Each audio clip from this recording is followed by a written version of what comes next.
found a check program. I made some changes to the program. Took the checks. I made one out for $565,389.19. I got some Colombians. They want to do up to $30 million. I served the United States Air Force honorably for over 8 years. And when I came out, I was struggling. And I found a nice job working at an adult bookstore, which was unique. Being there, you meet a lot of unique people coming into the adult bookstore, especially single women with husbands, women asking questions, Plus, they had the little rooms in the back. Plus, they had the theater. So I was getting paid. I would work from 12 at night to 8 in the morning. And I kept that job for almost a year and a half before I was terminated. What? Before I was terminated, I would be, and I'm just gonna be honest with you, I was sleeping with the older women. Okay. They would pay me. They come up to the front, come see me, and at 27, 28, you're like, okay, But my boss did not like that too much. He was like, hey, you can't be doing that, even though, And so I'm not running a brothel. You're gonna get me charged. You'll be charged. Yeah, well, when you're young, I'm 27, 28. I'm not processing that. I should know better. I know. So I lost that job, and then I started doing other odd jobs. And one of my friends was like, Avery, I need to talk to you. And I was like, okay, what are you gonna talk to me about? I'm working. You have to get with me on one of my days off. He's like, it's real important, real important. And I said, no problem. I'll get with you. So about 2 weeks, 3 weeks went by. And then he came up to the apartment, and I'm not gonna say any names, but he was like, Avery, let me show you this. And it was a check. It was a check. It was a very large check. Okay, we're talking $25,000 to $30,000. And I'm 28, and I'm looking at him like, where'd you get that from? And this is to him or just to somebody else? It was somebody else. Oh, okay. And he asked me, he was like, hey, what can you do with that? Do you think you can change it, work it out? And I looked at him, and I said, why are you bringing it to me? Yeah. He's like, because you're the only one I trust. Now he says, and I know you can think. He said, I know all my other friends are idiots. When I looked at him, I said, okay, let me make a copy of it. So I made a copy of it. And, I went to Office Max and kind of looked around, and I found a check program. And so I bought it. It was only like $30. So I took it home, and I went into the programming of it. And I made some changes to the program because I had took programming classes in high school. So it was still, functioning in me, and I've done some programming in the military. So it was still there. So I took the copy of the check, and I duplicated it. Right. Not for the same amount, but for a different amount. Okay. Okay? Like $1,500, $1,000, $1,500. And so I called my friend back over. And so when he saw it, it had the watermarks, had everything on it. He was like, oh my God. He's like, this is nice. He's like, do you think it'll go through? I said, the only way to find out. Yeah, is for him to deposit it. For him to deposit or go to a check cashing place, I told him. But $25,000 would have probably gone through. But we didn't know. Yeah. We're in our pre-criminal infancy stage. Yeah. And so he took it, went to Nations Bank. They deposited it. 3 days later, he comes back and gives me $500.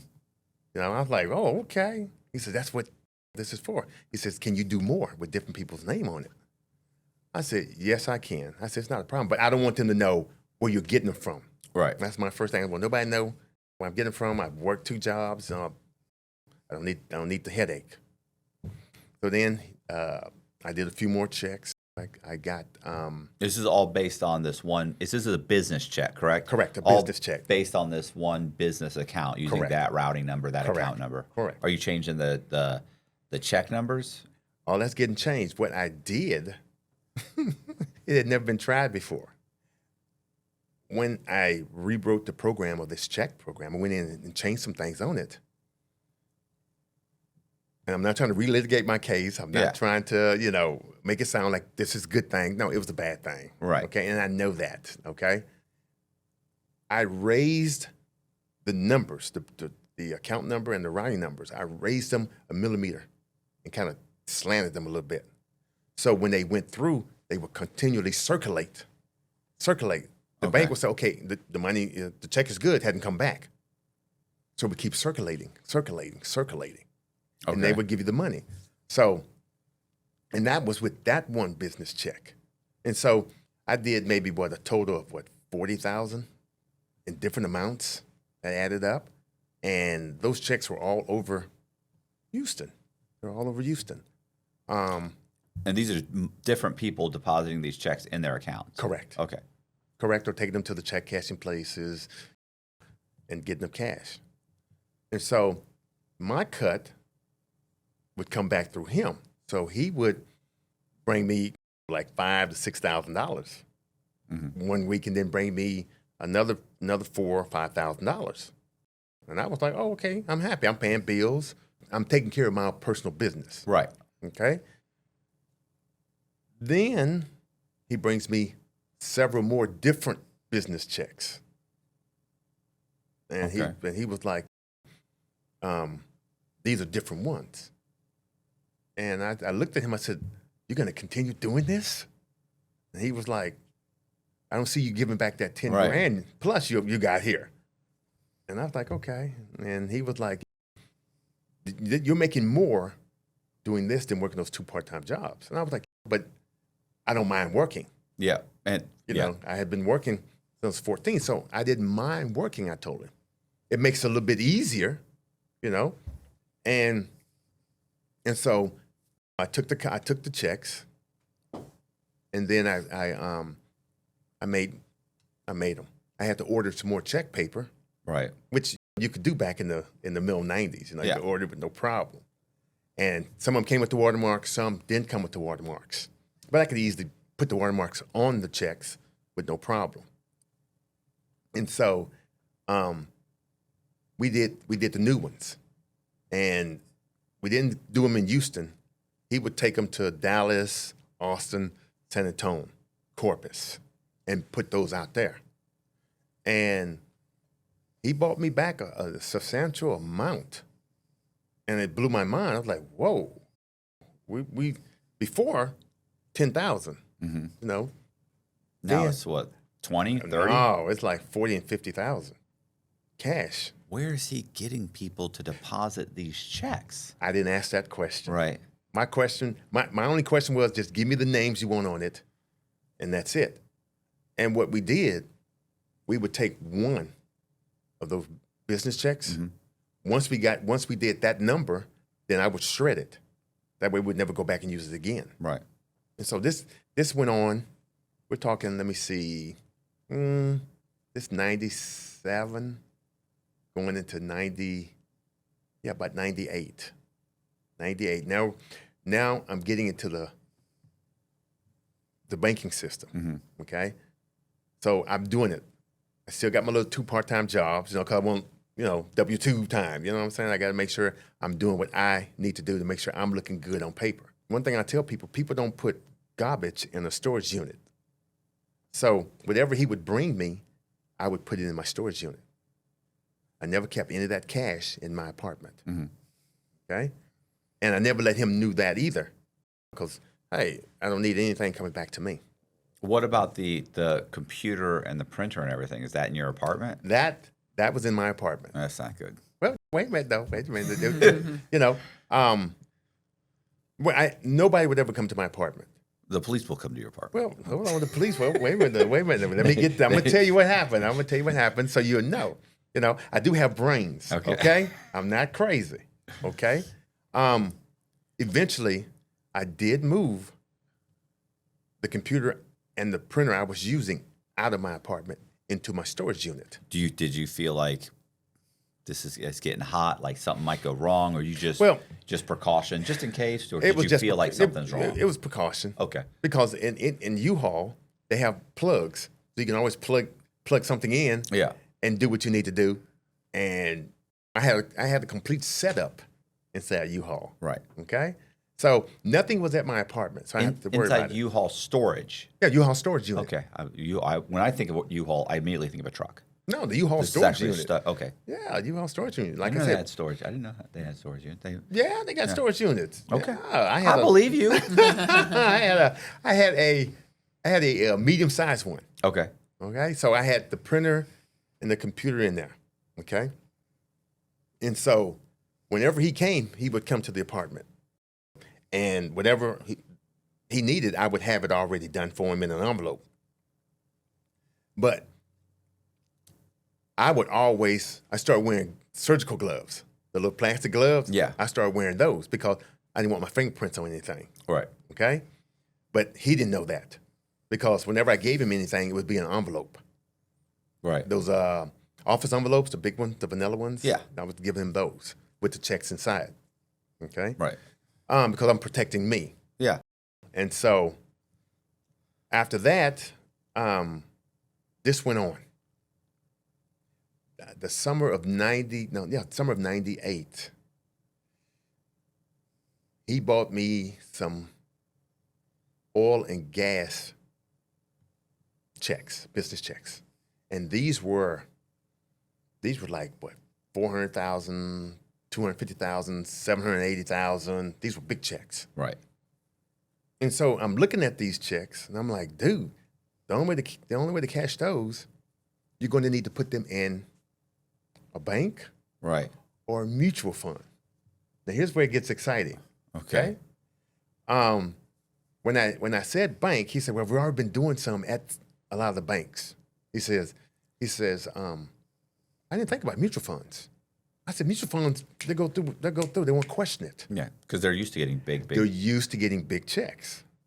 And so when I mentioned that, he looked at me. He said, I might have somebody. I said, okay, I don't want to meet them. Right. I don't want to meet them, I told him. So it was the summer of 98, the end of July. And so he bought me a name, one of the guys that was on my case, and I made one out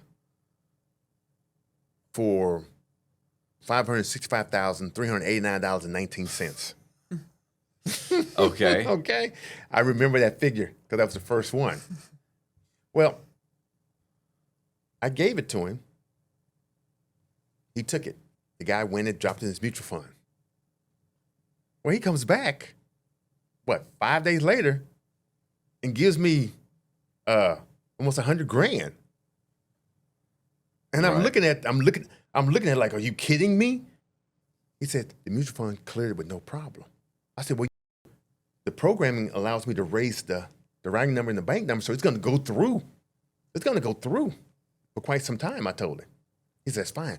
He says, how many more can you do right quick? You know what nobody tells you about dinner? It never stops. Every day around 5 o'clock, it rolls around again. HelloFresh doesn't make you a better cook. It gives you your nights back. For me, the hard part wasn't not cooking. It was deciding what to make. HelloFresh fixes that. The food comes pre-portioned, the recipe cards are easy to follow, and dinner is ready in 30 minutes. Here's how it works. They have over 100 recipes every week to choose from. You pick what sounds good, the portions are big, so everyone feels full. On busy nights, having a meal ready like this makes things easier. And the food tastes great. You can get steak and seafood at no extra cost. There are more seafood choices than before, plus high protein, Mediterranean, and GLP-1 friendly meals. What you get back is more than dinner. You get time, you get energy, you can sit down and eat instead of rushing in the kitchen. I use HelloFresh, and you should too. Go to HelloFresh.com/ITC10FM to get 10 free meals plus a free knife at a $144.99 value on your third box. Offer valid while supplies last. Free meals applied as a discount on your first box. New subscribers only. Varies by plan. When you say go through, you mean it's not going to shoot the check back to it's going to stay in the system? It's going to stay in the Federal Reserve check clearing house. It's going to keep rotating around. And it's not, so instead of it going through and going back to the actual business, right? You know, because people don't know this. So they used to mail you back. You would get an envelope, correct, an envelope with all your return checks. Right, right.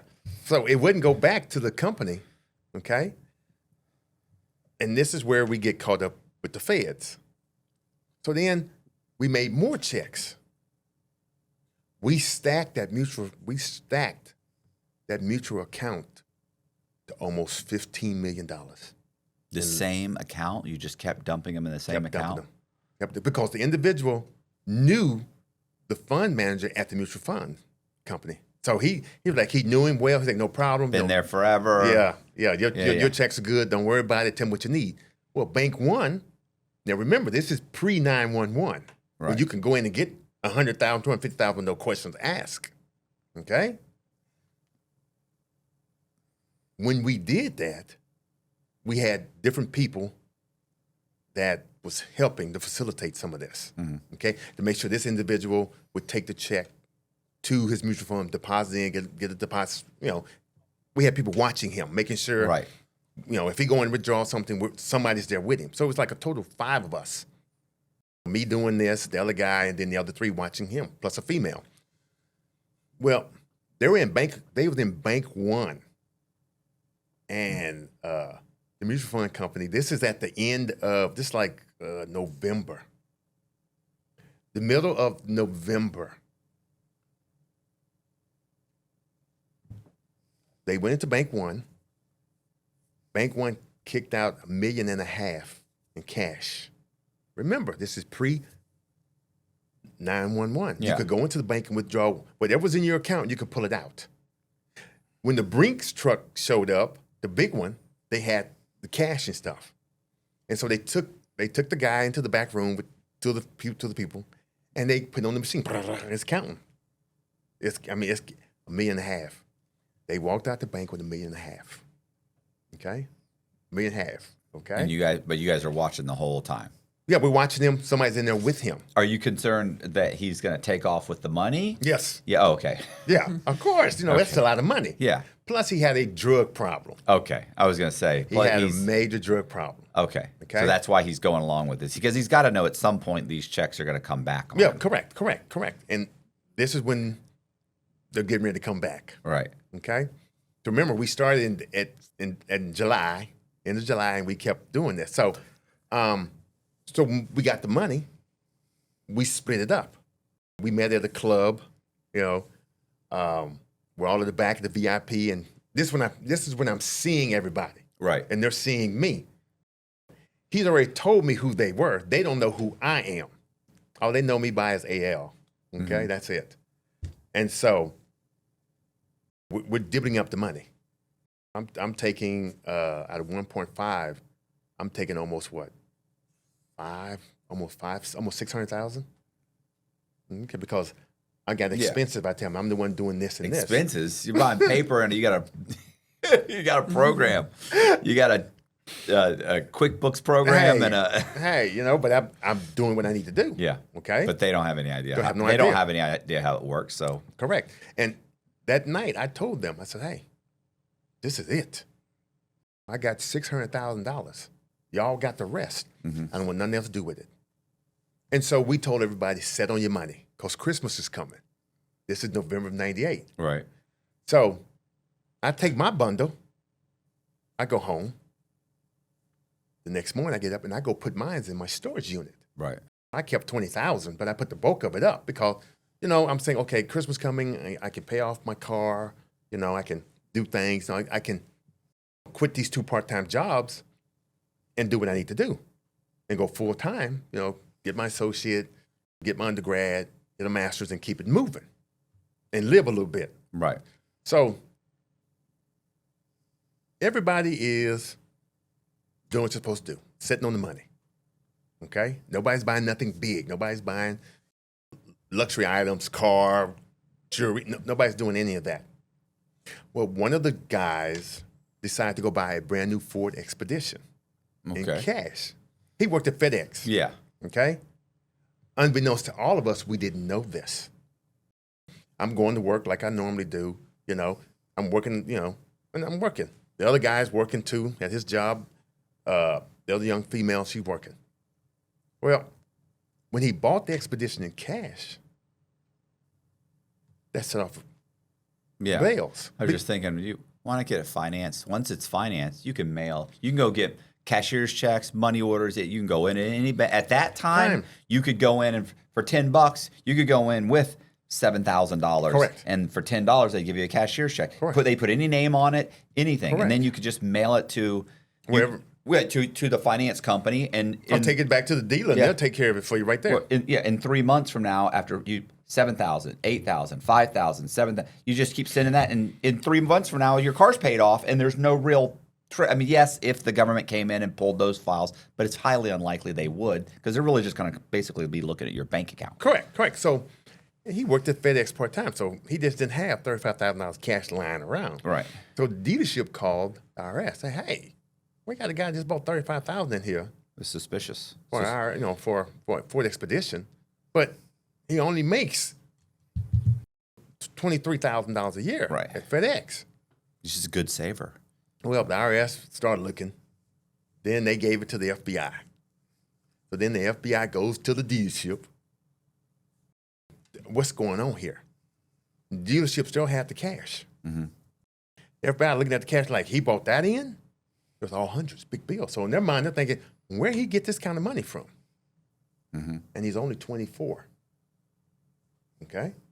So 4 days later, they pay him a visit. He's staying at home with the parents. Just as Avery did it. No. Immediately. It was Avery. No, that's not what happened. No. They even don't walk in the front door. It was Avery. No. What happened, they went to his house. He was at work. All right. His parents were home. And so they knocked on the door, identified who they were, and asked for him. Well, he's at work right now. They said, well, we know what time he'll be home.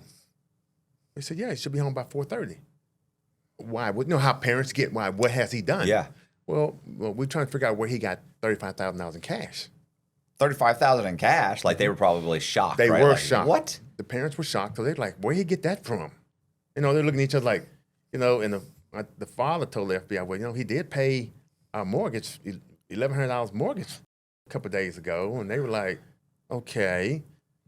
But he works at FedEx. They were like, yeah, he works at FedEx. Okay. So they waited till he came home. Well, now here come the problems. So when he got home, the feds, you know how they do, they wait till you get in the house, everything you're comfortable. Uh-huh. They knocked on the door. Well, the parents had already told him, hey, people came here looking for you. And he didn't know who came looking for him, but the parents, because they know, the FBI said, don't tell them we're looking for him. Just tell them we're going to come back. So when they knocked on the door, they came in, the parents said, come in the house, blah, blah, blah. And he came out of his room. And he saw the FBI, and he was like, what's wrong? What's going up? Well, why don't you have a seat? You just bought a brand new expedition, which was sitting in the front yard. Mm. And they said, how'd you get $35,000 cash? And you know how parents looking at you, the parents are looking at him like, hey, whatever you're doing, you need to tell. Because, you know, we need to know what's going on. He was like looking like, I don't know what you're talking about, blah, blah, blah. You know, I've been mowing yards over the weekend. I've been saving. You know, and then the FBI was like, well, we're going to take you down for questioning because we need to know where you got the $35,000 from. And so when they pulled out the handcuffs, really was to scare him. All he had to do was keep his mouth shut. Yeah. And all of us would never seen the inside of prison. He got scared, and he was like, well, you know, that was my cut. And they were like, your cut? What do you mean your cut? And so he went he said, well, I got my cut here in a suitcase. So he had like $200,000 in a suitcase underneath his bed, cash. So when he pulled it out, because this is in the report, when he pulled it out, the FBI looked at him like, where you get this cash from? The parents looking like, you got $200 plus $1,000 in my house? In my house? And you only gave us $1,100? I only gave us $1,100 to pay the mortgage. And so they took him and the cash to the FBI building on San Felipe. And so they started going at him. He didn't ask for no lawyer. He just started talking. And so he was like, well, this person got some, this person got some, this person got some. But the person that's doing it, the only person that know him is this person.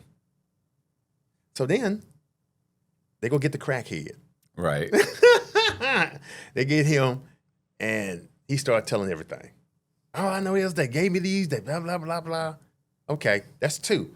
Now, we want the female, they wouldn't worry too much about her Right. because they know, okay, she got a child, we'll get her. Yeah, she'll crumble immediately. Correct.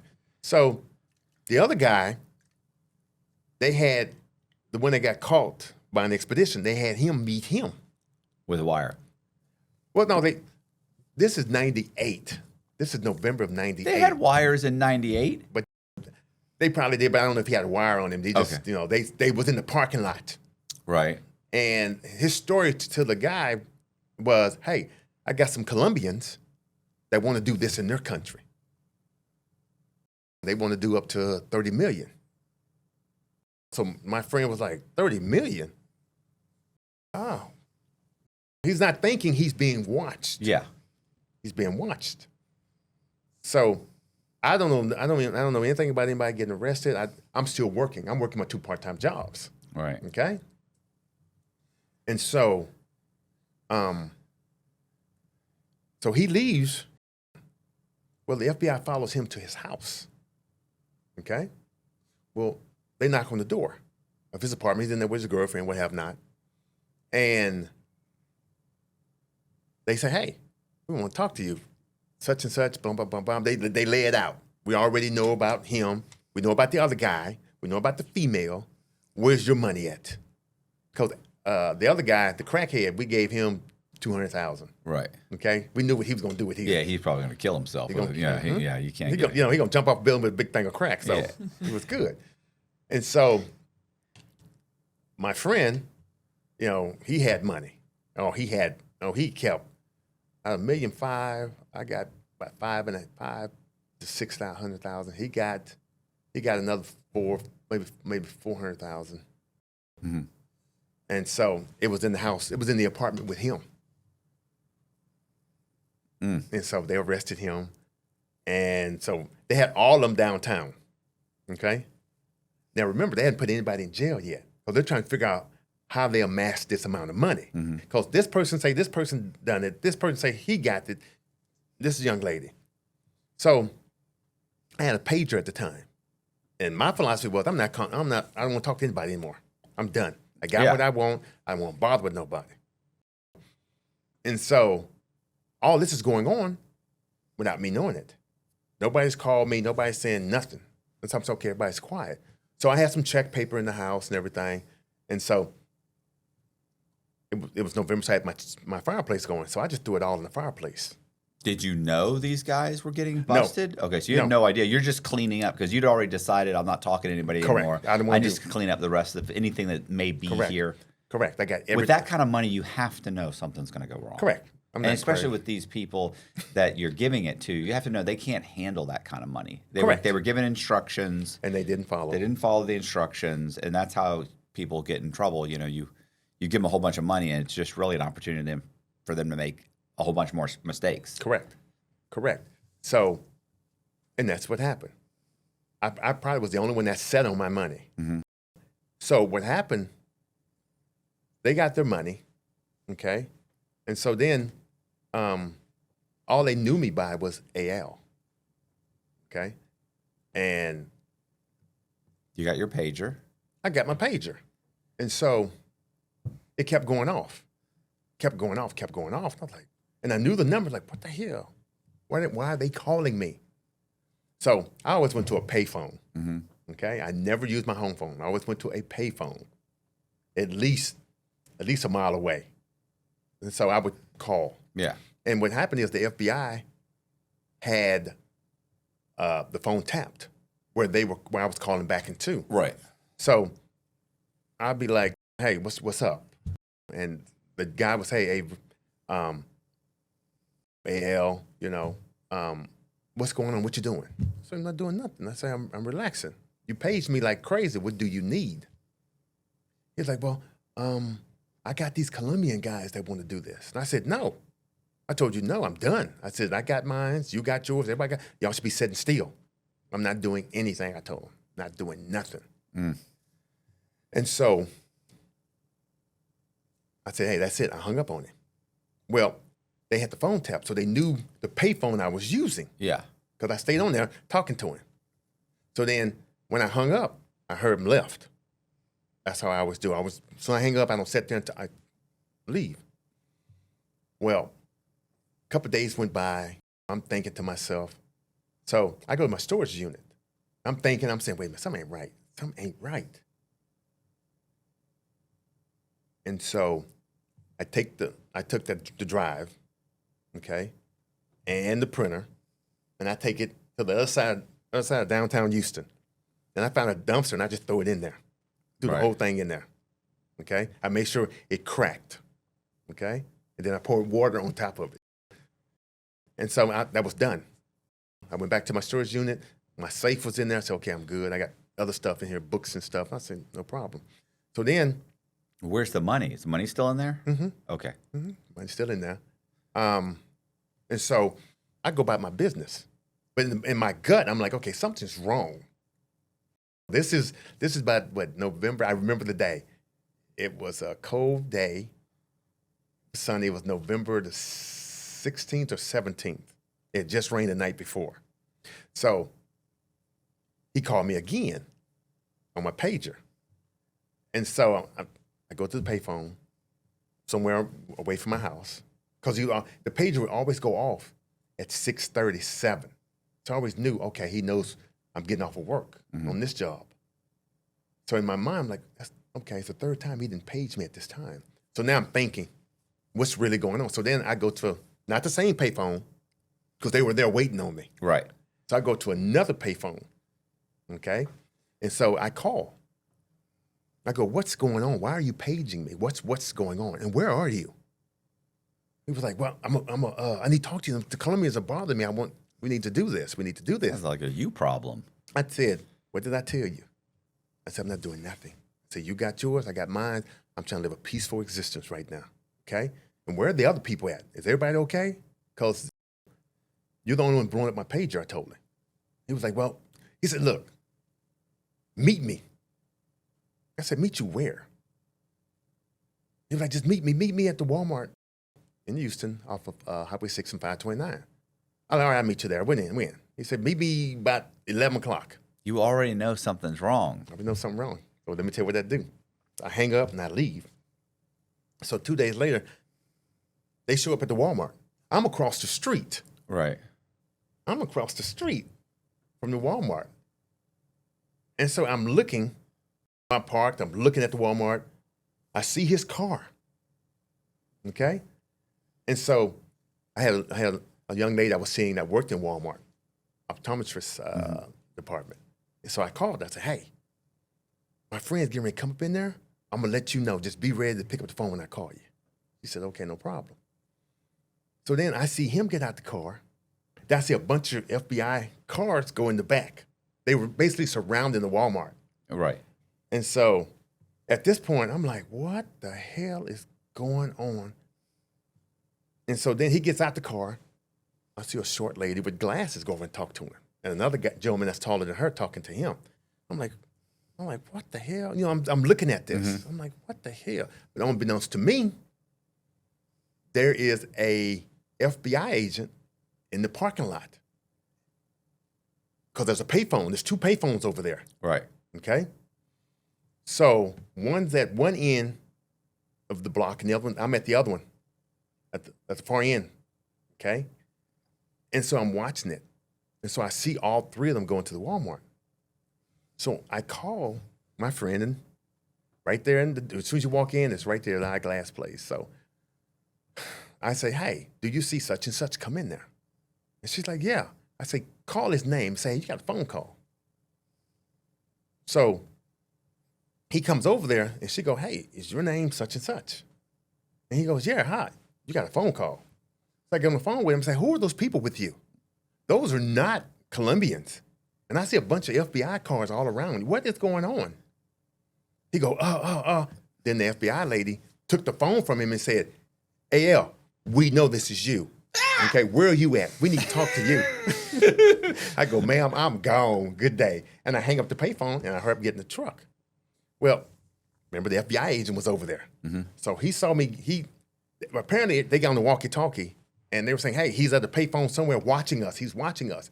And so as I'm pulling away from the payphone, the FBI agent sees me pull away. He's like, I'm just hypothetically thinking this way. Oh, okay, I think I just saw him. And so I'm gone. I'm like, okay, I should never have came to this payphone. I should have went, but I wanted to see.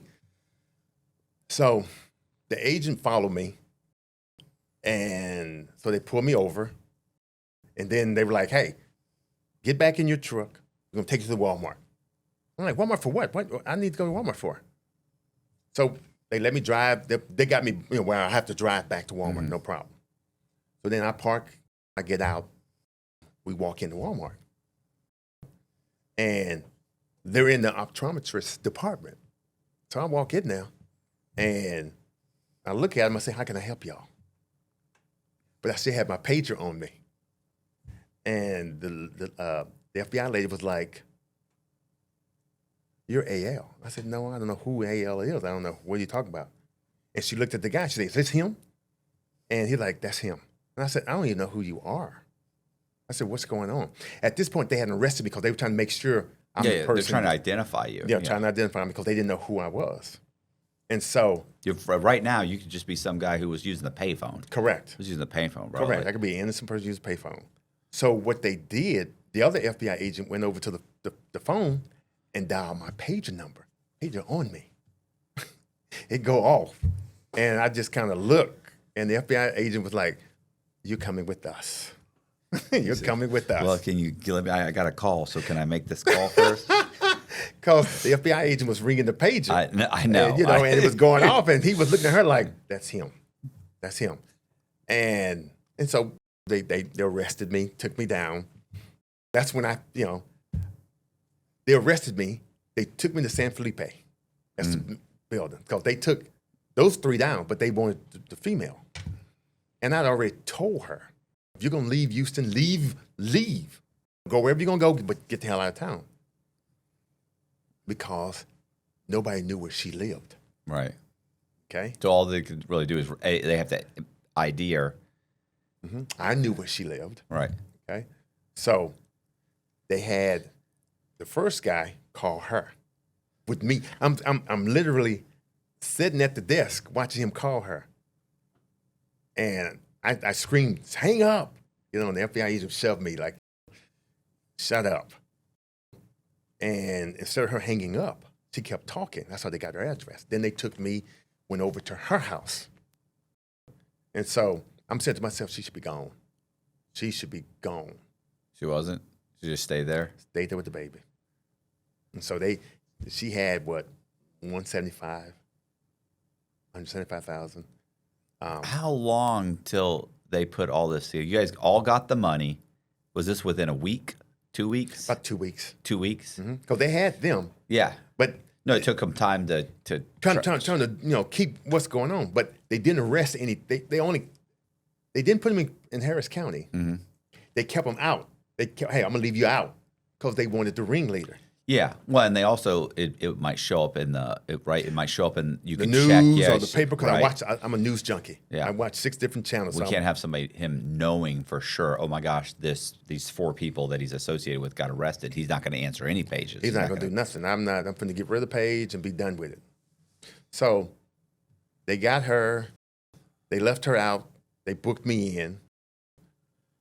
So the next morning, we all in the federal courthouse, downtown Houston. So I'm there, and so they give you all a bond. We all get a surety bond. Right. Just need somebody to come sign. So my aunt came and signed for me. She was like, "What the hell? What the hell?" She said, "What did you do it?" I say, "I'll explain later." So then everybody got out. See, here the catch. They got their money. They came to my apartment. They went through my apartment. Oh, they went through it. Right. They were looking for things, They couldn't find the paper. They couldn't find the ink, the printer. I had bought another one, with a new printer. So they were trying to, they took that. Right. They were like, Goes nowhere. There's no Goes memory nowhere. in the memory. There's no checks. There's no nothing. Nothing. Right. Nothing. And so they're trying to figure out, okay, you got, where's your money at? Because they watched me. Right. Oh, they watched me. They were like, okay, I never went to my storage unit. Never. That's one thing I tell people. If you want to hide something, put it in the storage unit. People don't put trash or garbage in the storage unit. And so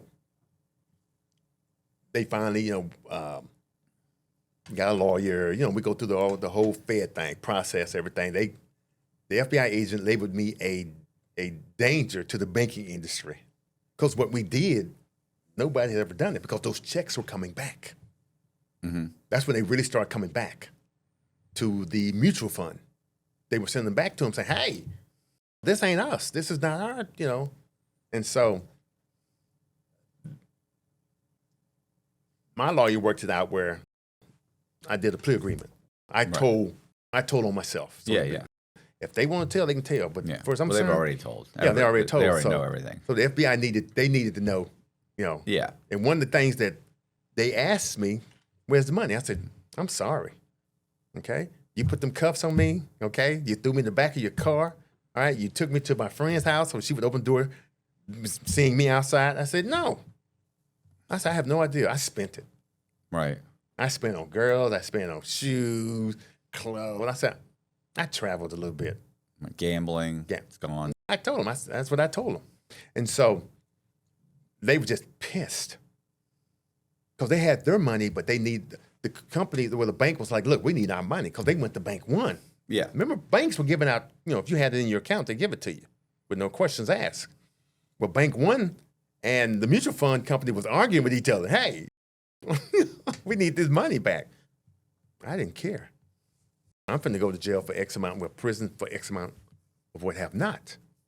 So I told what I did, and they were like, okay, so you rewrote this program. I said, yeah.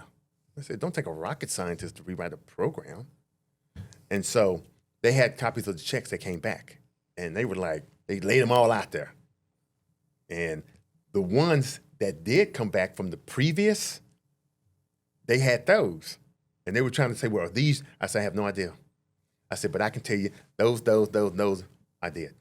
Right. Those other 1,500 checks over there, I don't know nothing about them. I don't know nothing about them. And so they would say, well, they're saying you did those. I said, no. I said, I don't care what they say. I know what I did.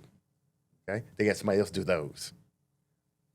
And so the FBI was like, okay, no problem. And so the U.S. District Attorney, he was a bulldog. He was just, I want to see your client. I'm going to throw the book at him. And I'm like, looking at him like, okay, throw the book at me. You're not getting the money back. You're not getting none of that money back. And they've already recouped the other money. So right now, your dollar loss is what? 500, 600,000? 600,000, that's it. 600,000. 600,000, that's a few years. That's just a few years. But also, I didn't have no drug, Yeah. alcohol problems, I did have 2 part-time jobs. Yeah. Okay. So the judge was like, no problem. Hey, he's good. And the judge on my case knew my grandmother. Oh, yeah. I remember. Okay. She Right. knew my grandmother. My parents were pissed. They were pissed. And my sister was like, I can't believe you did this. She's like, I can't believe you did this. I'm like, hey, it happens. Things happen unexpectedly on the yellow brick road, I told her. And so I got 66 months. No, 60 months. 60 months. 60 months. I got 60 months. That's 5 years. Yeah. Well, yeah. That's 5 years. So that's still, you're doing 4 years plus maybe some probation. I mean, I'm sorry. 5 years. Halfway, So you got halfway house? Yeah. Like, what'd you do? Well, okay. What'd you do, like 3 and a with half? fighting, I was fighting in there too. So, they take 30 days away from you, your good time. So I ended up doing almost 60, did I get 60? Hold on, it's been a while. I got 60 months. I did 63 months because I was fighting. Had 2 fights while I was in federal prison. Okay. So, plus with the halfway house, 48 months, blah, blah, blah. You did your 6 months, and then you're on 5-year supervised release. Right. So I got sentenced June of '99, Father's Day. And so I went to the camp, El Paso camp, mind my own business. People bother you when they try you in prison. So we had a few fights. Right. I worked my way from El Paso to Beaumont fighting. And then when I got to Beaumont, that's when the captain told everybody, look, he's military. Y'all leave him the hell alone. Okay? He's military. He ain't bothering nobody, but he will hurt y'all.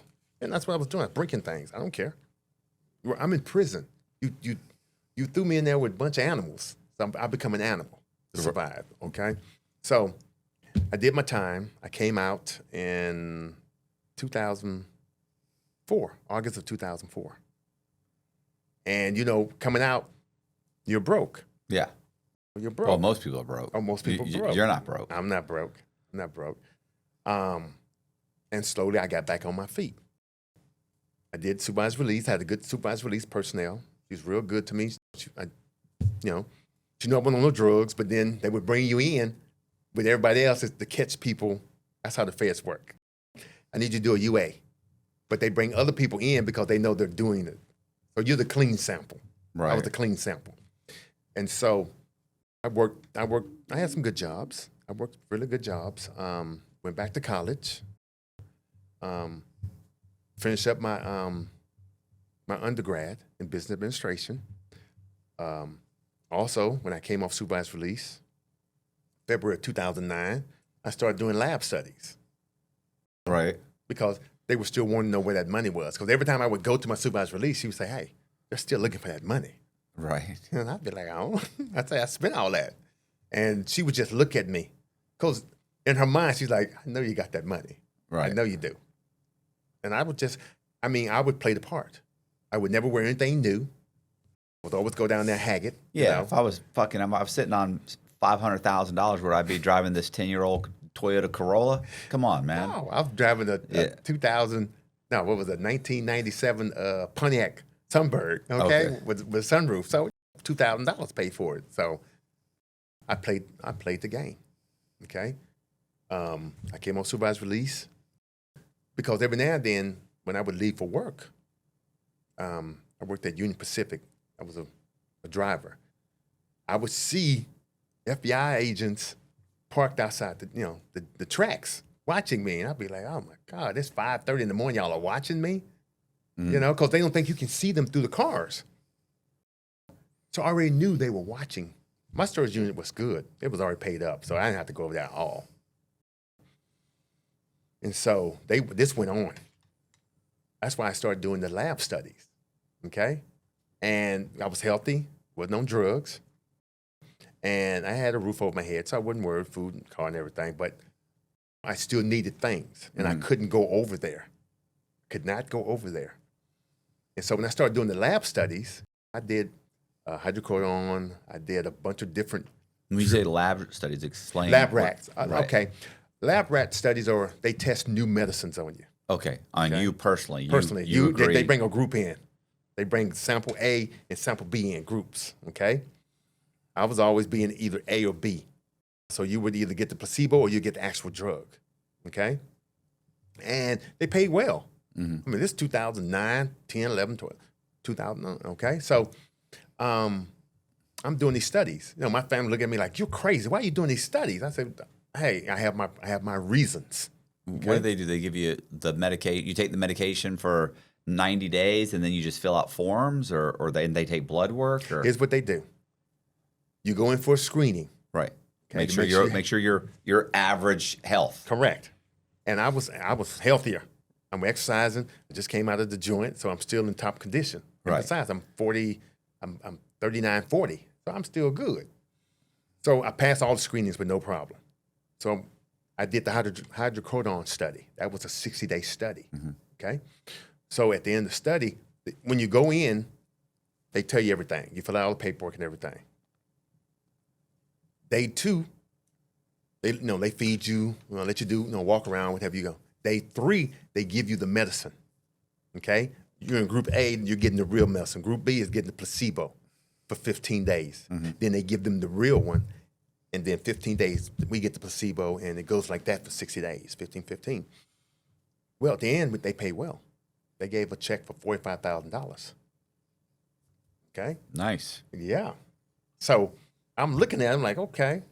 So then I started doing more lab studies. Do you have to stay there or you get to go home? No, you have to stay there. They have a bed, they have everything. They have TVs, libraries. I mean, these facilities are there to make money. Right. They want you to be comfortable. They don't want people to say, I can't stay here anymore. Correct. No fighting. You're there for a purpose, mind your P's and Q's. They got male and females, okay? Then I did a cancer study. Then I did a prostate study. Cancer. That one paid $23,000. I was only there for 40 days. Each one varies. And so I was doing different lab studies, across America. Right. Houston, San Antonio, Austin, Kansas City, Wisconsin, because that's where they pay the most. And so I was getting paid. And it does it does beat your body up, your liver, because your liver is what breaks down everything they give you. Right. And so one of the things that I was doing while I was in there, I was drinking a lot of hot water to help flush it out. Right. And one of the doctors noticed that I was drinking hot water. Like, if they give me the medicine, 2 hours later, I'm drinking nothing but hot water because they would be doing blood draws. Yeah. And the blood would be flowing out. I mean, it would be flowing out, into the syringe. And he was like, I noticed you're drinking a lot of hot water. I said, yeah, I'm just flushing out the system, just keep me healthy. He was just, he wrote it in my chart, And so after that one, when I did go back up in Kansas, they would make sure, okay, Mr. Ayers, you can't drink hot water, but you can drink warm water because they kept it cold. Yeah. And I was like, hey, it's cold up here, but no problem. Water's water. Whether it's cold, room temperature, or hot, it's still going to do the same process. Right. A little bit longer. And so I've done lab studies up until 2014. And then that was it for lab studies. My family was like, you're crazy, but there's a method to the madness, I tell everybody. Right. And so after this, now here come my second federal bid, okay? And this one was simple. And I should have just said right off the bat, no. But she was like, Avery, help me. I need your help. I'm the only one that can do this. I was like, no. I should have said, hell no. Get out of my face. But it was a wire fraud. Mm-hmm. And once again, I'm not glamorizing crime. I'm not trying to relitigate my case. I'm very remorseful. If I could go back, I would go back and change some things. But life is about moving forward. Mm-hmm. You can never go back. So the wire transfer was only less than $400,000. What was it she wanted you to do? That she needed an account to put funds into. So Okay. she wired it to you. She wired it to my account from an overseas bank, HSBC. Okay. Okay. And when it hit the account, I went in. Now it's post 911. Okay. Right. So now you can only get $9,900. That's it. Yeah. Okay. Before you have to fill out a cash transaction report Suspicious activity report. Or triggers a suspicious. Sometimes Correct. you could even get out $5,000 or $6,000, but if they notice you do it several times, they're Correct. like, Correct. this is the third time this week he's come. This is they call it structuring. He's structuring getting out more than Correct. $10,000 by not taking out at the same time. Correct. So I took out cash and I got the money order, cashier's checks for her. Mm-hmm. Okay. So the bank contacted Core America, was like, hey, we need our money back. Right. Core America's like, well, it's in his account. It's not all there. So Core America called me. Mr. Avery, we need to get this money back, blah, blah, blah. I said, wait a minute. It was a legitimate transfer. What's the problem? They're like, well, it came from an account that it shouldn't have came out of. I said, whoa, wait a minute. Are you telling me that this bank didn't know this money came out to the account until a week later? Mm-hmm. She's like, yeah. I said, well, whatever in there, send it back. You can go on and send whatever's back in there to them. I give you authority to close the account down, take the money, and send it back. Whatever's in there, send it back. Well, they were missing almost, about $50,000? Right. And so Core America was like, well, Mr. Ayers, we need this money back. And I was like, take what's in there and move on. Take what's in there, move on. Hey. Why are you holding on to the past? Well, you're right. And I told the lady, I said, I'll give you from the fraud department. How did they let this get by them? This was a business transaction. Right. I told her. I say, so on my side is legitimate. I have no idea what's going on the other side. And so the fraud prevention of Core America was like, well, we're just going to shut the account down. I said, that's what I've been telling y'all. Shut the account down and send the money back. Not them. They left the whole $300,000 and some change sitting in the account. Right. Okay? So, unbeknownst to me. Writing checks? Well, no, I left it alone. Okay. I had my money. I left it alone. It went to my friend. Okay? So I would tell her, I said, hey, these people want their money back. What did you do? Right. Tell me what you did. Okay? And she would never tell me. I said, hey, let me tell you something. Okay? I'm not trying to go back. Right. I'm not trying to go back for wire fraud, I told her. So then, finally, she was like, okay, here's what happened. I have a friend that worked on the inside. They had a dormant account. We took the money from there. I said, why in the hell didn't you tell me this? And I could have gave you a better, do it this way. I said, now I have Core America calling the hell out of me. Right. But even though the money's sitting there. I sent them an email back saying, hey, you can authorize you to close the account, send the money back. I even faxed it to them. Okay? That wasn't good enough for them. HSBC was pissed because $357,000 is missing, but $307,000 is still in the account. Right. So everybody's upset. Okay? I'm upset. The banks are upset. My friends looking at me like, I don't know what I'm going to do. I say, you need to come to Core America and tell them what's going on. That way we can close this account and we can send the money back. Well, she didn't want to do that. Right. I said, okay, no problem. Ain't no problem. I'm gonna do what I need to do. So I had another lab study I had to go do. So I went done it.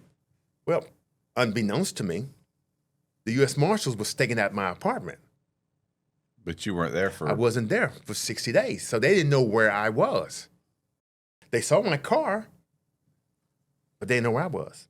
So I come back from a lab study. I made what? I made $40,000.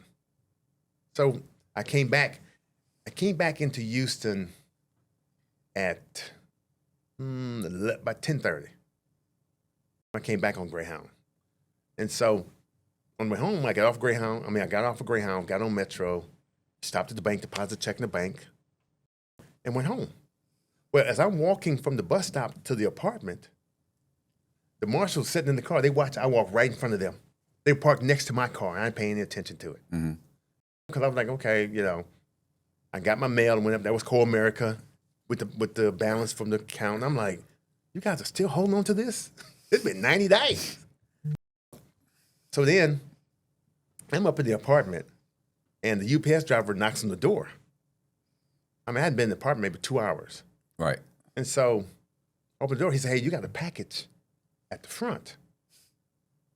I'm like, what package? I just got home. And I'm not thinking because I'm tired. I've been on the bus 17 hours. So I'm like, look, I'm ready to relax. So I said, okay, no problem.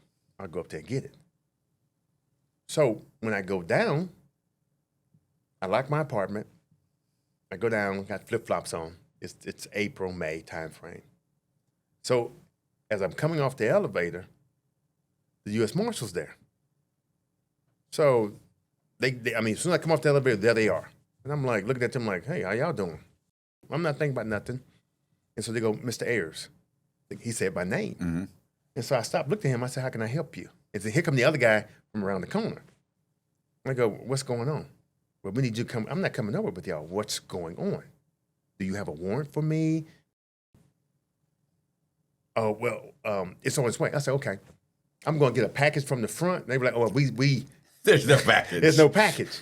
So I looked at them. I said, so you lied to the UPS guy. And so I said, okay, well, I'm going back to my apartment. You know where I'm at. Just knock on the door. Well, the marshal was like, well, no, we can't let you go. Well, you're not going to detain me. Right. So I got back on the elevator, closed the door, and went on upstairs. Well, about an hour and a half later, here they come with the warrant They knocking on the door. And so, open the door. I go, yeah. They said, well, we got the warrant for you. I said, okay, no problem. I'm putting on some shoes, I'm closing the curtains and everything. And I said, I locked it. They were like, well, you don't need to lock it. I said, I'm locking my apartment. Ain't nothing y'all need to know. So then I go downstairs with them, and then there's this another U.S. Marshal lady, and she tells me, well, Mr. Ayers, we have a warrant for your arrest because wire fraud. I said, ain't no wire fraud. I said, Core America got a letter. See, they didn't know that. I said, I gave Core America a letter saying to close the account and send whatever left there.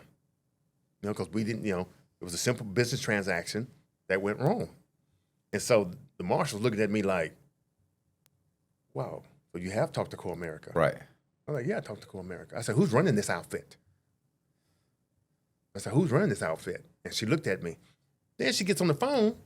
Now I'm in the middle of my parking lot Right. with 3 other marshals and her, and she gets on the phone to the U.S. attorney. And I hear her tell him, well, Mr. Ayers has been in contact with Core America, and he sent them a letter requesting that they close the account and send remaining funds back to HSBC. Well, the U.S. attorney said, hold on, let me call you right back. So we're in the middle of the parking lot. It's May in Houston, okay? So I'm like, okay, no problem.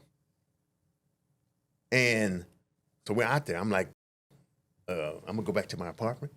I told him to go back to my apartment, and use the bathroom, and I'll be right back. And the marshal was like, go for it. I mean, they literally let me walk back because Right. they knew I wasn't finna run. If I didn't run the first time, I'm not finna run. Right. Okay? So I go up, I use the bathroom, and as I come back to the door, when I opened it, the marshal's standing right there. He was like, yeah, he said, we come to get you. Come on. Okay. So then I lock the door and I go back down, and the lady tells me, well, the U.S. attorney wants us to arrest you anyway and bring you in so you can be formally charged until we sort this out. Because Core America was not picking up the phone. The fraud department was not picking up the phone. Okay. Okay? So then the building they took me to was only 10 minutes from my apartment. It's on the other side of I-45. It's called the Justice One building, where All right. everybody go, okay? So I'm sitting there with no handcuffs on or anything. I'm just sitting there. I mean, I'm looking, everybody's looking at me, and I'm like, what's going on? Then the lady comes back, she says, they want us to take you downtown to the Federal Detention Center. I say, no problem. I need to make a phone call. Yeah, I've been here before. I've I've done been that. here, I've yeah. done, yeah, this is. And so then she lets me call. I call a family member. Say, hey, I'm getting ready. They're finna charge me for wire fraud. I'm going downtown to the federal courthouse. I'll probably be arranged first thing in the morning. Again? At 10. Yeah, that's what they say, what did you do this time? I said, hey, we're going to sort it out. So then they take me downtown Houston. Okay, I'm in the FDC. I'm sitting there. You're incommunicado because you don't have a number. You can't use the phone. You're getting 3 square meals, and, you got a cot. So I know the routine. Once you go down the first time, it's the same thing the second time. So then the next morning, I get a ring. Well, the judge, Gray, was looking at me, and he was like, okay, Mr. Ayers, you've been here the second time, blah, blah, blah. But he said, I don't know, somebody made a mistake somewhere. I was like, wait, to me, I'm looking at this judge. He's telling me someone made a mistake somewhere, but I don't have any of your paperwork. I'm sitting there looking at him. I'm going back to my apartment. I'm thinking, you can let me go. Yeah. Well, at that time, the U.S. attorney shows up. And he goes up and he talks to the judge. I'm listening to it. He's like, well, we really hadn't formally charged him with anything because the fraud department didn't tell us that he had gave them permission to send the money back. Mm-hmm. And so the judge is like, then why is he here in front of me then? Federal judges are, they know their business. Right.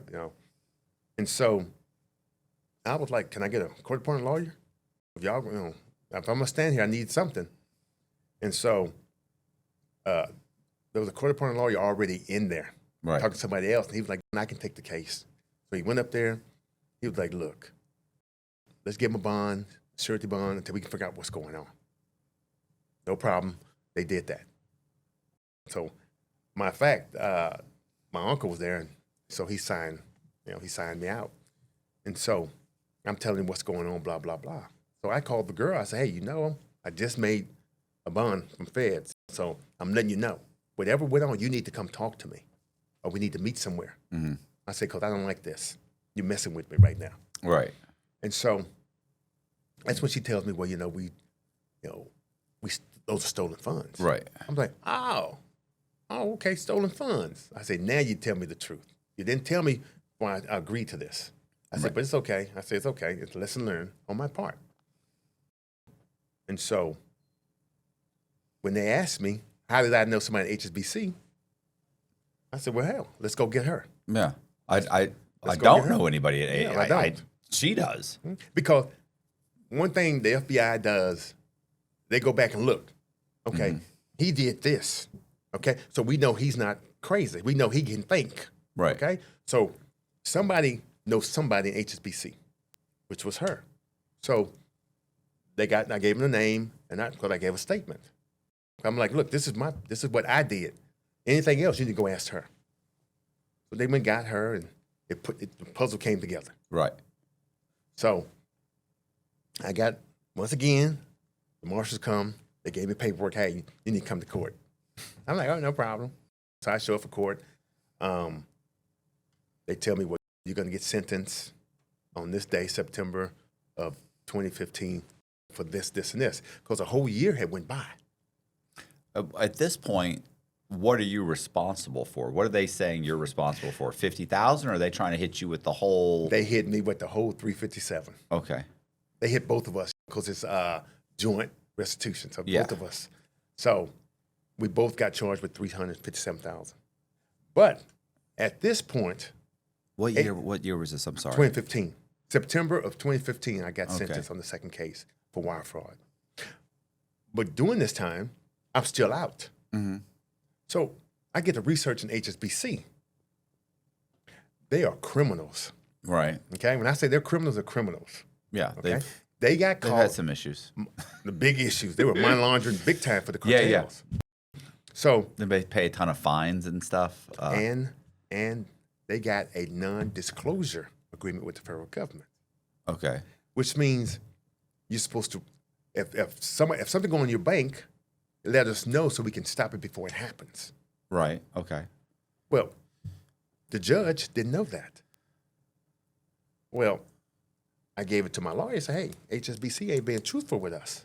They're not telling us where this money really comes from, or why they're not disclosing everything." So, when my lawyer went to the U.S. attorney with it, he didn't know about it. He didn't know about the non-disclosure agreement, Okay. which protects the bank, but they're supposed to cooperate fully in the investigation.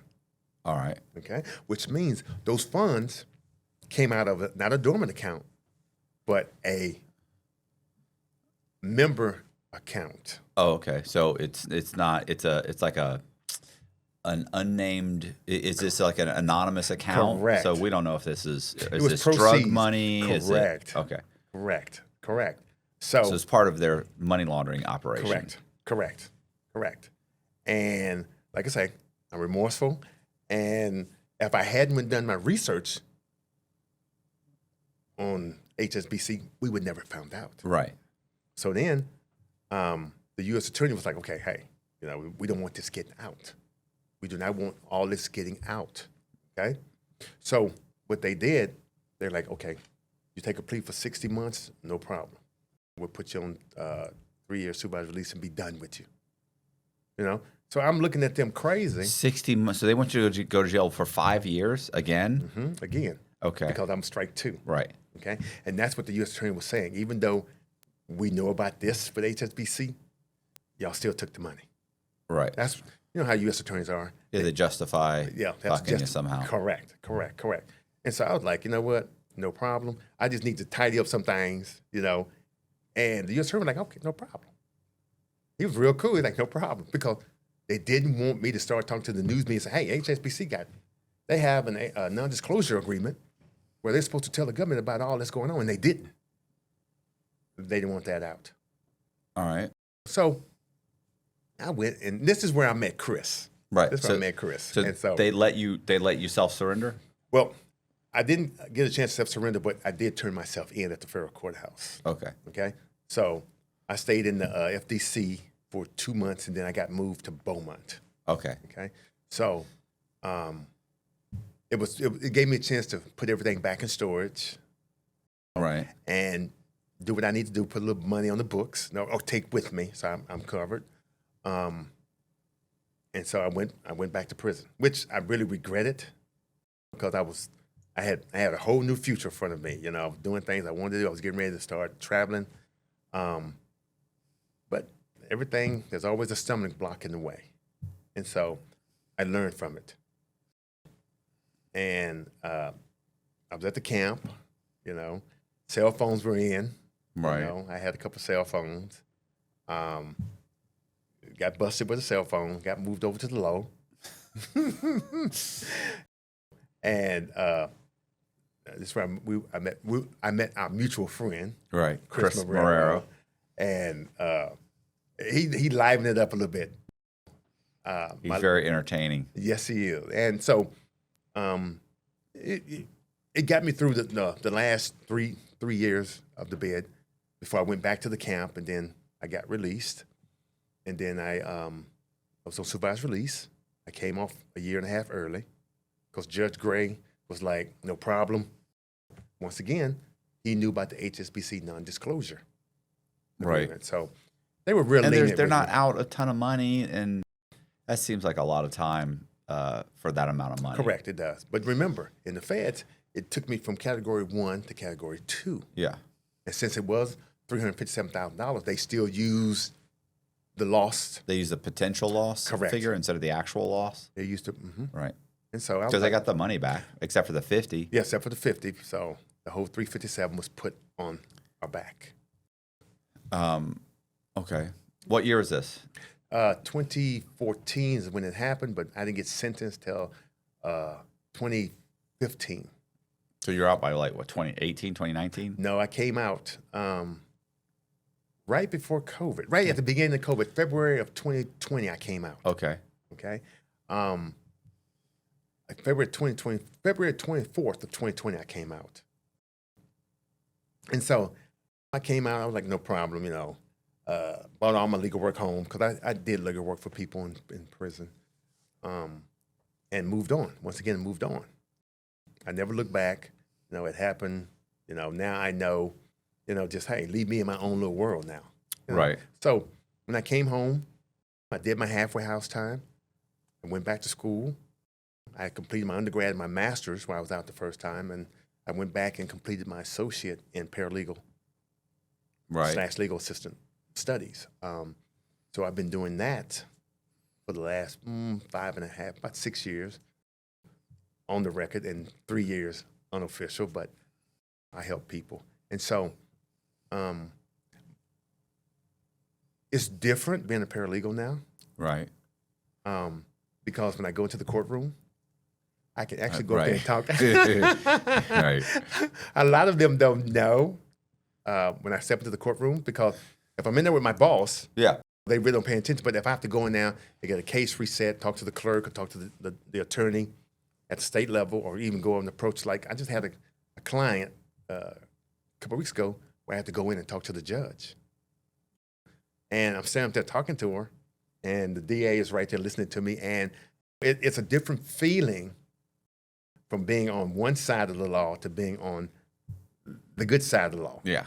And so Well, you get to walk out the front door. I get instead to of walk out walking the front that- door. I get to keep the same clothes on Yeah. and go eat what I want to eat, get in the car I have, and keep it moving. It's an eye opener, especially in federal court.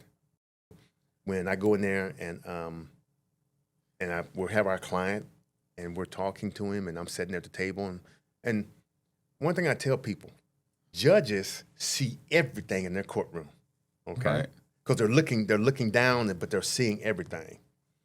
And one of the things I tell people before they get sentenced is always pay attention to the judge. When you're speaking, speak to the judge. And look at the judge. Clear. And it's been, being a paralegal has been a wonderful thing for me, because I'm seeing all of the new laws come out from the state of Texas, and I'm seeing how the feds are operating with the new laws that they have from Congress. And so it's fascinating. It is for me, and I like it. When you were locked up, did you do a lot of legal work for guys that Yes, you're I locked did. up? I did a lot of divorces. I did some 2255s. So you get to see the whole process and how it rolls out and Correct. how long it takes and the whole thing. So Correct. yeah, there are guys that go in, like I have a buddy named Pierre Rossini. He'd probably be the best lawyer you could ever have. You know what I'm saying? Because he did it all that time for nothing. You know what I'm saying? So the whole goal is he just wants to win the case. Correct. And that's the ultimate goal. And some of the 2255s, I did get some guys out. When the First Step Act came out, I helped a lot because most people want to fill out the paperwork correctly. And being degreed, it was, okay, let me look at this. And I was happy to help them. Even when they got the clemency with President Obama, I was in. So I took pride in doing the paperwork and getting them out or home or even cut their time in half. And it makes a difference when they have kids or they have a loved one, wife coming to see them and, hey, I'm going home. Mm-hmm. And so I take pride in helping those guys. But it also gave me more practical use when you do legal work for people. Right. From divorces to 2255 to just regular tickets. Some of them had speeding tickets in there. And they wanted them off their back. Mm-hmm. And so I did that paperwork. So it was profound, not only a lesson in not going back, but also help people if you can. Yeah, we're all in prison, but we're not all here for the same thing. Some are in for drugs, some are in for blue collar, some are in for white collar.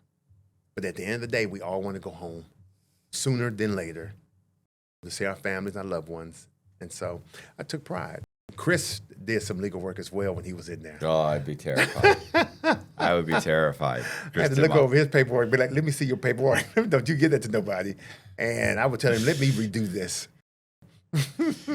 Your Honor, he is not given up his rights to be a citizen in the United States. He is a sovereign individual. Oh, for God's sake, Say, Chris, please get stop. off the gas before we all get 50 years. Yeah. The fringes on the flag are signify that this is a maritime court. Okay, stop it. No, he would go to that extreme, and I would be like, Chris, enough. You're gonna get this guy charged again. I know. I said you would get him messed up this time, and then they really gonna be ready to beat you up. Yeah. Okay. Listen, there were guys in Coleman. They got recharged because they were sovereign citizens and they were filing paperwork against judges. So they're filing judgments against FBI agents and their federal judge. And they would one day they'd come down and they'd say, hey, pack up, and they'd be like, I must be going back to court they're going to let me out. No, they get to court and they find out they just got another 3 years. Yeah,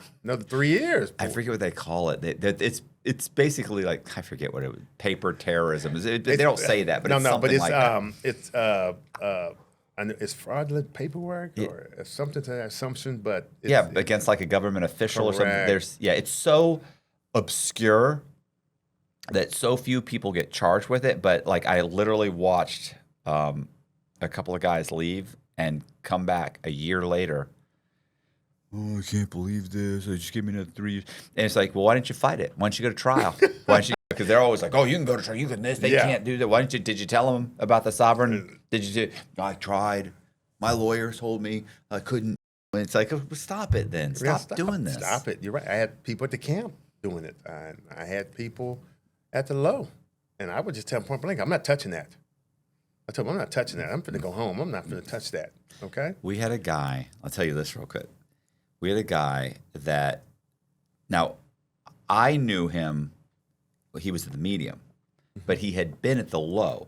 He was a bookkeeper that did taxes once a year, and he also did people's books, right? Like, you don't have to be an accountant necessarily. You can just, or maybe he was an accountant, I forget. But he basically kept businesses' books. And then once a year, he would do their taxes. So every month you send him your receipts, and he keeps your books. He'll keep your books, label Which is the great. receipts. Yeah, there were those services, and then at the end of the year he would do taxes. Well, he started doing like the tax scam where he started getting people back money, and guys in the neighborhood are coming to him saying, "Hey, can you file this for the?" And he's doing it, and eventually it catches up. He goes to the low. He gets like 5 years or 6 years, something like that.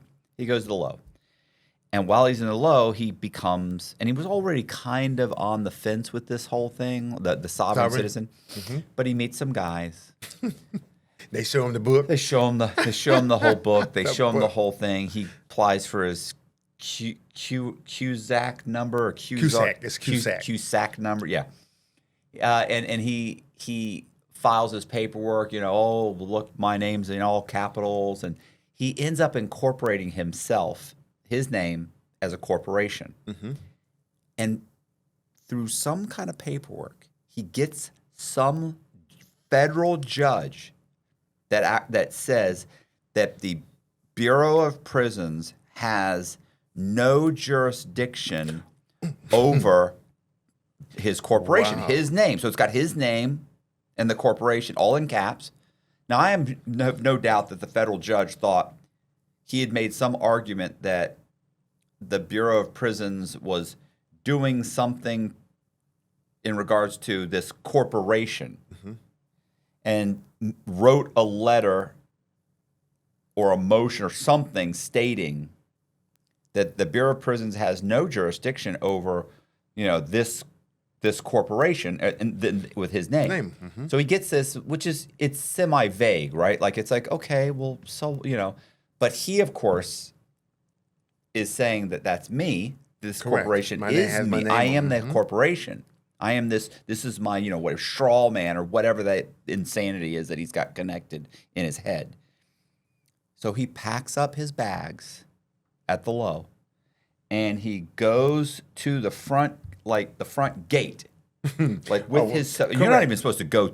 You're not even allowed to go to the front gate. Correct. You can't cross that line. Right. He goes across. Well, he can because it doesn't apply to him. He got this letter. So he goes there, and a lieutenant, somebody walks out and sees him. They're like, "Hey, what are you doing?" He's like, "I'm leaving." First of all, you don't leave through the front gate. Door. You leave to R&D. R&D. So I don't know what you're doing, crackpot.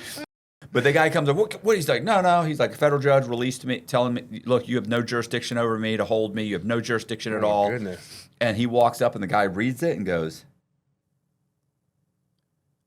I think I know what this is about. Hold on a second. Oh, the lieutenant went and gave it to the captain? Here's your letter back. Goes and gets the captain, or the I think it was like the assistant warden, the warden or whatever. Oh, my goodness. Warden comes out, walks over. Let me see the paper. I understand. Are you a sovereign citizen? I am a sovereign citizen. That's a trap right there. That's a trap. It was a woman, the warden. And I wasn't there for this. I was actually at the medium at this time. And she was like, all right, I understand. Go ahead and handcuff him, grab his bags, and straight to the shoe. Yeah, straight.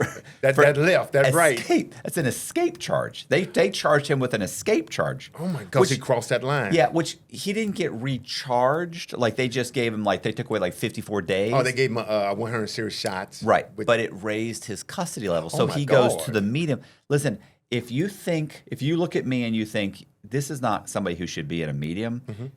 I am 10 times more prepared than this guy was. Correct. This is a guy in his late 50s, early 60s, probably 6 foot tall, thin, flamboyantly gay guy who was just unprepared for the medium. Oh yeah, that's you're in high school. Yeah. You're in high school. He gets out. And they can't do that. He spent a good 2 weeks telling everybody how they couldn't do it. And these guys are like, man, they got half these guys, not half, but 20% of these guys have, if they don't have a life sentence, they got 45 years. 45 years, thank you.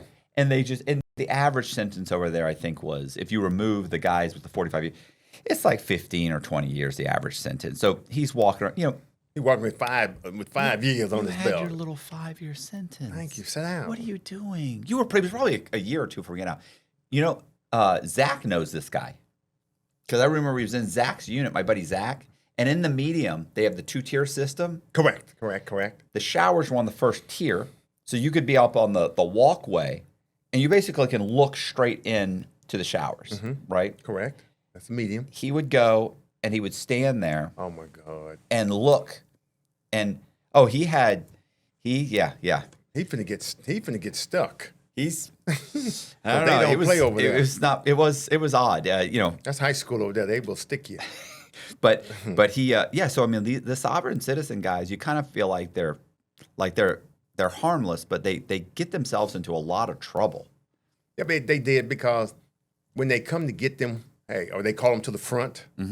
Hey, report to the lieutenant's office, or report to the camp administrator office. You already know. I know when I hear them call, I'm like, okay, because I remember the paperwork they filed, and I told them not to. It's not good. And next thing I know, I see them come with the handcuffs, go into that corner pocket. Okay. Then I see them go out there with them green duffel bags to get their stuff, and I'm just like, They put the handcuffs on the whole time. There, you can't do this. The statute such and such, the universal code says UCC, and I'm like, stop dude, it. They picked Chris up for that, and when they picked him up, we had just came back from walking the track, and when we came back, and I saw the SIS lieutenant in our room. And you're like, I was like, what's the SIS doing in there? Because Chris don't pay attention. yeah. You know, me, I'm like, oh, what is they doing in my room? So we stood there at the end of the walkway looking at him. So the SIS lieutenant come down. He looks at me. I don't want you, Ayers. Marrero, come with me. I said, damn, it's time for a change. Okay. Get on down there. Tell them what they doing. I'm like, okay. Don't you take any crap, Chris. You tell him about your straw man. What I told him, I say, stand on them principles, Chris. You are a sovereign citizen. And the lieutenant looked over his shoulder looking at me. Don't wind him up. Cut it out. And I can see Chris down there. I mean, I see it vividly as we speaking. He's down there arguing with them. Oh, God. He's like, I am a sovereign citizen. This is sovereign stuff. This is citizen. I know what I'm doing. I'm doing this. The UCC tells I can do that. Next thing I know, I see him come out the room with the lieutenant and the other SIS lieutenant in handcuffs. They come down. They see me. We'll be back to get his stuff. I said, all right. So when I go down there, I knew what they were looking for. Right. So I got it all, boxed it up for him, and I put my legal work on it and shoved it underneath my bunk so he wouldn't mess with it. So when they came back, I gave him the trash of the stuff that I knew he didn't want, which was some sovereign stuff, and I gave that to him. They left. And I still had his stuff. Right. Even when he got moved, I still had it. And even when I got released to go home, I took it and put it in my storage unit. Right. Okay? And when I told him I had it, because he was whining, they took my sovereign stuff, they threw it in trash, blah, blah. I said, Chris, there's a book. And I told him the name of the book. He was like, yeah. He said, that's mine. I said, I have all your stuff. I have everything in the box for you. I have 3 boxes for you, Chris, of your stuff that they didn't take. He's like, I want it. I said, well, first of all, you don't have anywhere to store it right now. I say, so when you get your place, I'll use Greyhound to send it down there. You can get it. I told him. Yeah, he's... And a year and a half later, I sent it to him. Oh, he was happy. Oh, he was happy. Yeah, he loves his stuff. He would get out we would wind him up, walk in there. I told you his cellie. This guy was a cellie at one point, and he would walk in and he would say, he'd go, come on, let's go talk to Chris. And I'd be like, okay. We walk in and talk to Chris and say, Chris, what's going on? And Boziak would go, Chris, man, I was in the backyard, and there were like 3 planes. It was like over 10 minutes. Like 3 planes came over. They all had those white trails behind them, and then, whoa, you know what that is? Oh my God. And he'd start going on about got how you they're wind poisoning us, and they're this, and then he'd start talking about FEMA camps, and they're going to house us all in camps, and how they're trying to reduce the population to a manageable 300 million because that's all that the planet can actually sustain, and we're draining the planet of its resources, and we're just sitting there. I'm like, if they're poisoning us and they're reducing, then why are they housing us in FEMA things? And they're like, why would you play on his mind? oh, Why because it would was you do so that? much fun. And then you could just, in the middle of the whole thing, you'd say, what do you think about Christianity? Well, Oh, let my me tell you about goodness. here's what, and then he'd tell you how Christianity worked into the whole Samaritans. system, and how really I was like, well, why would Why would humans want to kill humans? Has nothing to do with that. It's the aliens that are running the whole thing. You don't understand what happened in 1947, and you're like, oh my god. You got him started. If we go 1947, you got him started. It was great. It was like, you know this, but in prison you're starved for for stimulus, right? Because you have no stimulus. Like I didn't need Chris stimulus. I could. My mind was already. he was just pure entertainment. He was. And then you say anything. You say, what's up with Bigfoot? Let me. He would go and he would just wrap him right back up, and he'll go into it in depth. And then he'd go, I have a book, and he'd grab a book, and I'd be like, Chris, this is fiction. This is not. And he'd go, look, and he'd flip it over, and it would say like nonfiction. Correct. Or it'd say history, or it'd say documentary or something. And you'd be like, this is printed off Amazon. You can put anything you want. Correct. No, but it says, stop it. Chris, this is written by some crackpot. And you're following their lead. You're becoming a crackpot, I would tell him. He's so much fun, though. Oh, yes, he is. Yes, he is. I love Chris. He made me laugh. He kept me in stitches. If somebody says his name, joy immediately comes to me. I've never had with some people you've had good experiences, but there have been a couple bad experiences. Correct. I've never had a bad experience. Not with Chris. No, it's always laughter. It's always fun. It's always, let me tell you about this. Yeah. This is what's going on. The earth is really not. But one thing that stuck out, and this is what stuck out in my mind, when he started talking about hollow earth. Yeah. I was like, hollow earth. And the moon. And the moon. The moon's hollow too, by the way. And, and so when I went to go see Godzilla and King Kong, and they talked about hollow earth, I'm like, they've been talking to Chris. I'm like, what did he say one time? Oh my goodness. He had one thing where he was telling me about the I don't know, they dropped something on the moon and it echoed. It was like boom. He's like, yeah. And I'm like, Chris, listen, man. It's hollow. No, Chris, they left a size an earthquake detector on the moon. Yeah. So they could detect meteorites when it strikes the moon, and I would tell him that. He'd like, no. The moon is hollow. Because this guy wrote a book. The guy wrote a book. It's always somebody wrote a book. Uh-huh. And so I would tell him, Chris, one time I just said, look, stop. Okay, my brain cannot handle too much more of this, I told him. It's no good. I've decided, I figured that out a long time ago. After a year of these arguments, I was like, what am I doing? He wants to believe this. He's going to believe it. He's going to believe it. He's not going to be persuaded by logic. It's too much fun. And a lot of these guys, they're desperate to be in the know.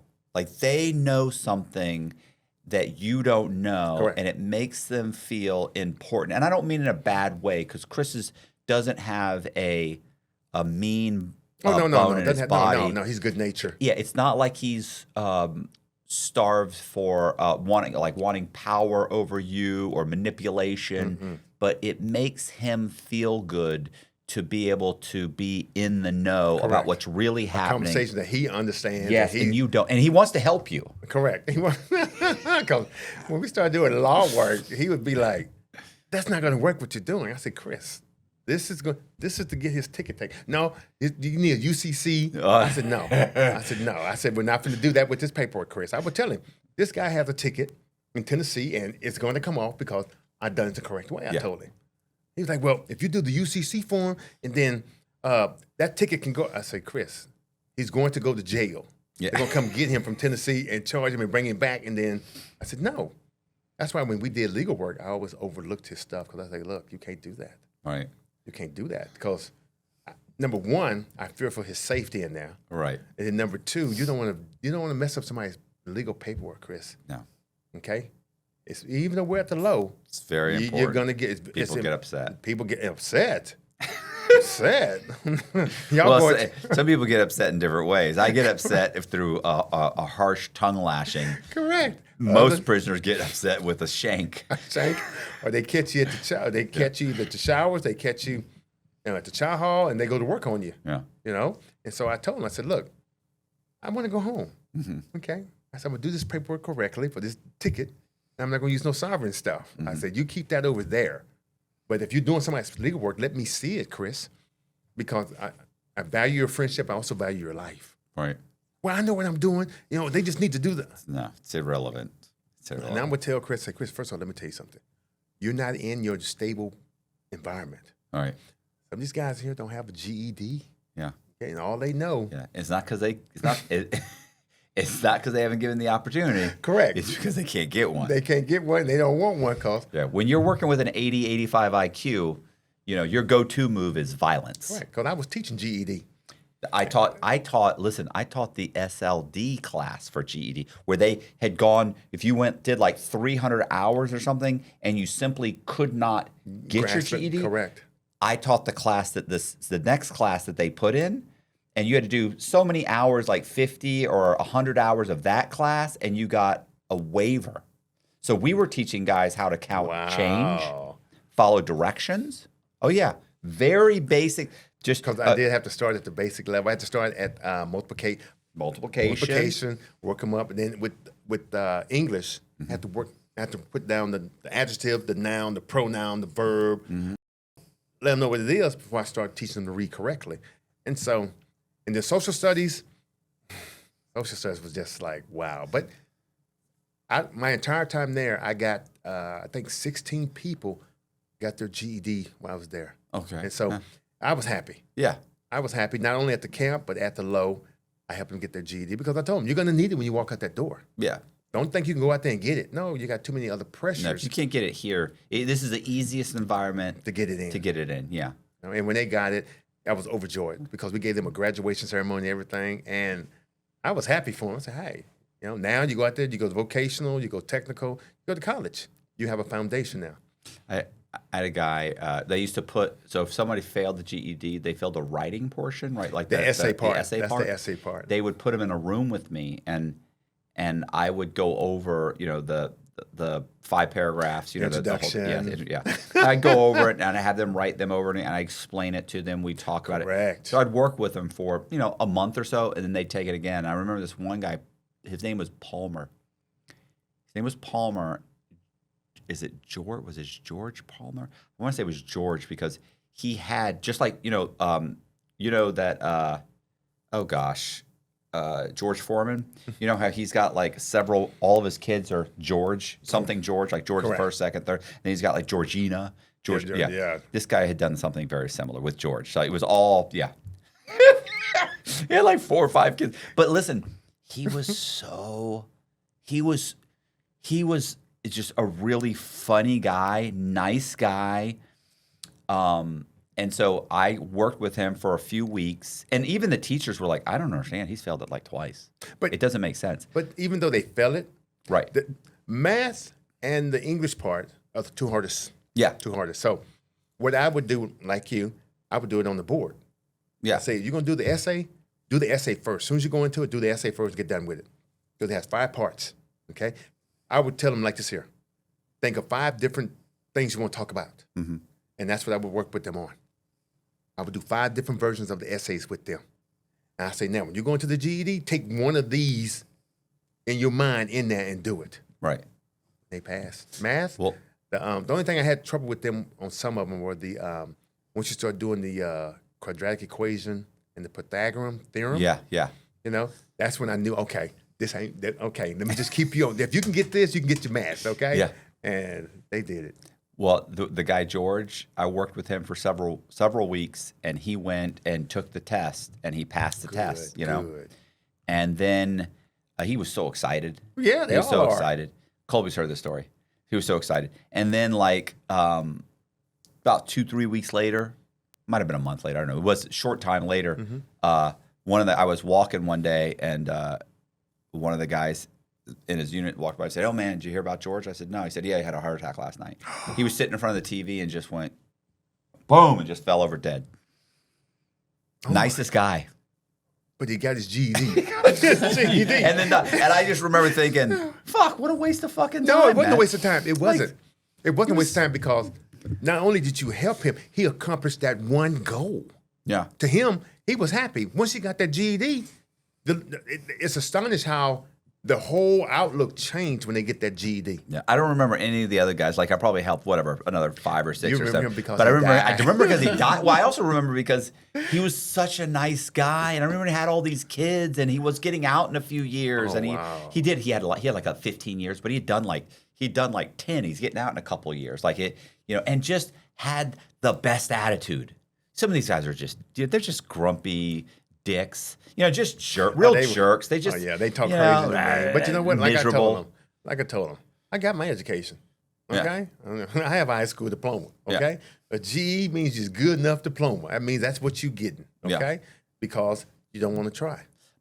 But But I encourage them though. Yeah, I was gonna say, listen, the difference is that at least if you get out and you have it, you can go on to get, you can go on to some kind of an apprenticeship. You can go on to get some kind of vocational. Yeah, vocational, technical. Yeah, or even if it's just a license, like in Florida, they license you for anything. Like do they? Oh yeah, you like if you go to California, like here you can go get a license to be a broker, a license to do all kinds of stuff. You take a test and you pay and you're licensed. Like in California, it's like, oh, you have to have 3 years of this. You have to take this test. You have to have this. It's like it's to start a business in California. It's more difficult than here. And I was like, look, you're going back to Florida, bro. Like you could be a real estate agent even though you have a felony. You could Correct. But I was like, so if you at least get your GED, because if you don't, now you got real problems. Correct. And then you got to get out. And now Get that your the GED. world is changing, Yeah. and one of the things I told them when I was in prison was, you came in 2015. A lot. It's not changed. going to be 2015 when you come out. It's going to be 2021 or 2023, and you're still going to have the 2015 mindset. And I'd never seen an iPhone. are you kidding me? I got locked up. I had the Razor. I had the cool Razor that texting had just come out. I've been texting about you about a kidding? year. I'd never been on Facebook. I had never been on YouTube. So when I got out 13 years later, All that was new to you. it was magic. It was magic. People are printing stuff like, oh yeah, here, hold on. It's over there, and I'm like, no, I need you to help print. I need you to print this, and they're like, no, I printed it. It's on the printer in the next room. It's over there. Correct. No, bro, quit fucking around, bro. I was like, I need you to print this, and they'd be like, I printed it. I'm like, you're standing here in front of me. How would you possibly have printed it? You're standing in front of me, and they're like, oh, bro, it's the wife. I'm hooked to the Wi-Fi. The what? The Wi-Fi. And I'm like, and I'd heard the term Wi-Fi, so I knew it was a thing. I never understood what it was. Yeah, that's how bad. I walk over, and it was printed. So, you were what's happening? Tell me what You're happened. behind. Yeah, you're behind. Well, they're like, you got to catch up, man. You got problems. Let me tell you what I did with the cell phone at the camp. Right. Okay, I'm smarter than what people think. I connected it to the printing system. Right. So whenever I'm researching, I would send it to the printer Right. through the email system. Oh, okay. Okay, so if I go look on the server how they give you go pull up your account, look at your emails, right? Yeah. I would see it in there. Okay, so I would print it, and guys would be like, "How'd you get this in here?" Right. I said, "Well, that's what you asked for, wasn't it?" Also, give me my commissary. Yeah. So I had where if I researched something, because I had Android. Yeah. And I had 2 Androids in there. Okay. So let's say you needed something. Avery, I need this. I looked up, Avery, because you would come to me on your phone and show it to me. I said, well, here, let me email it to myself. I said, you get it tomorrow. And you'd be looking at me like, how are you going to get it's on the phone, but how are you going to print this exact? So all I would do would cut and paste, stick it into the BOP system, and send it to the printer. Yeah, because the printer's connected directly to the core links, and you could really only print core link stuff, right? And that's why I was able to do that. Right. I'm not gonna go into detail, but you have to figure out how to get around it, and I figured out how to get around it. Well, so what did you do when you got out? What you mean? When you got out of prison? Oh, I went to work. I went to what did I do? I came home and I started working at the VA. Oh, okay. So I went and worked at the VA just to keep off my back. Right. And I enjoyed it. Trust me, I love helping my veterans because I'm an honorable discharge vet. I did, almost 8 years, 7.5 years in the Air Force. So I worked in the laundry, Right. at the VA hospital in Houston, which I loved. I met some beautiful people. And majority of them were felons, like me. And so I did that for almost 2, or maybe 3 years. And then I had just completed my associate degree as a paralegal.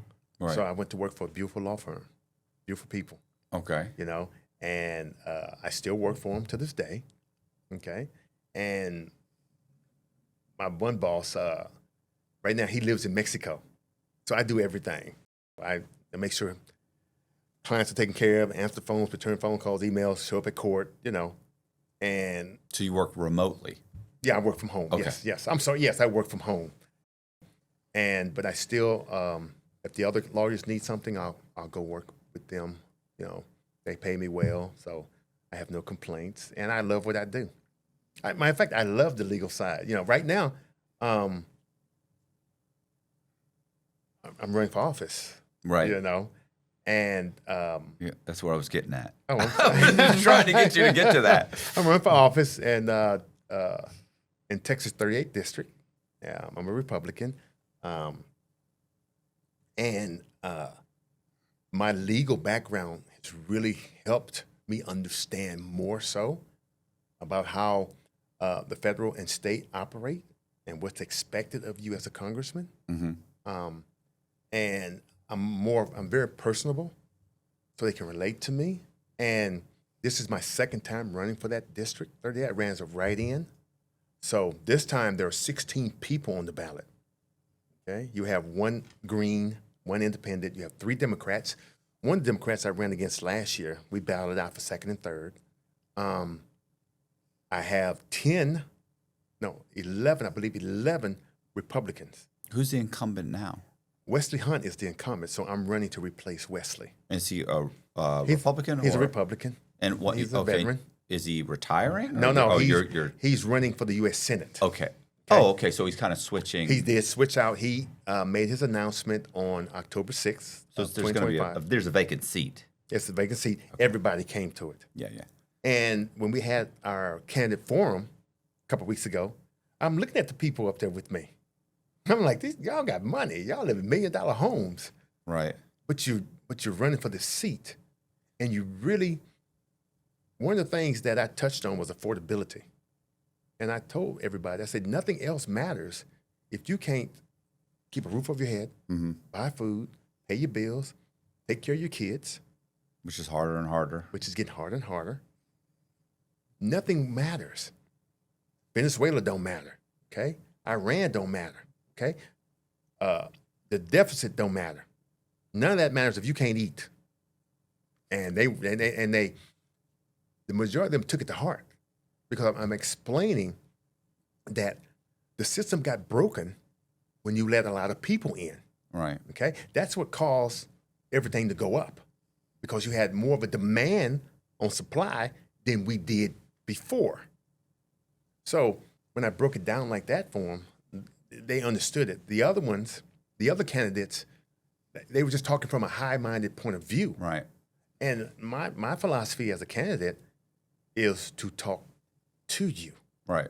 as Well, an if they equal. have, I'm sorry, if they have money, then it's I forget what the socioeconomic kind of the pyramid is, where you're at the bottom They're and then you're upper middle yeah, class. so they're upper middle class. So you get to that point where you have money, you're secure, and then you start worrying about kind of legacy, right? As you get Correct. closer to the top, you start worrying about legacy. So they're probably running more concerned with they want to leave a legacy that I was a senator Or I'm a congressman. or It's Congress. sorry, It's congressman. Congress. Mhm. I was So And the thing then, is, then that's not you're not really then you may not be running for the right reason. Correct. If you're were to only about legacy, if that's why you're running, and they might have good intention. I don't correct. know, But the thing is, they're raising money. They're outraising me 8-1. right, But then I went to another candidate, a huge candidate forum that the Republican women of Katy threw.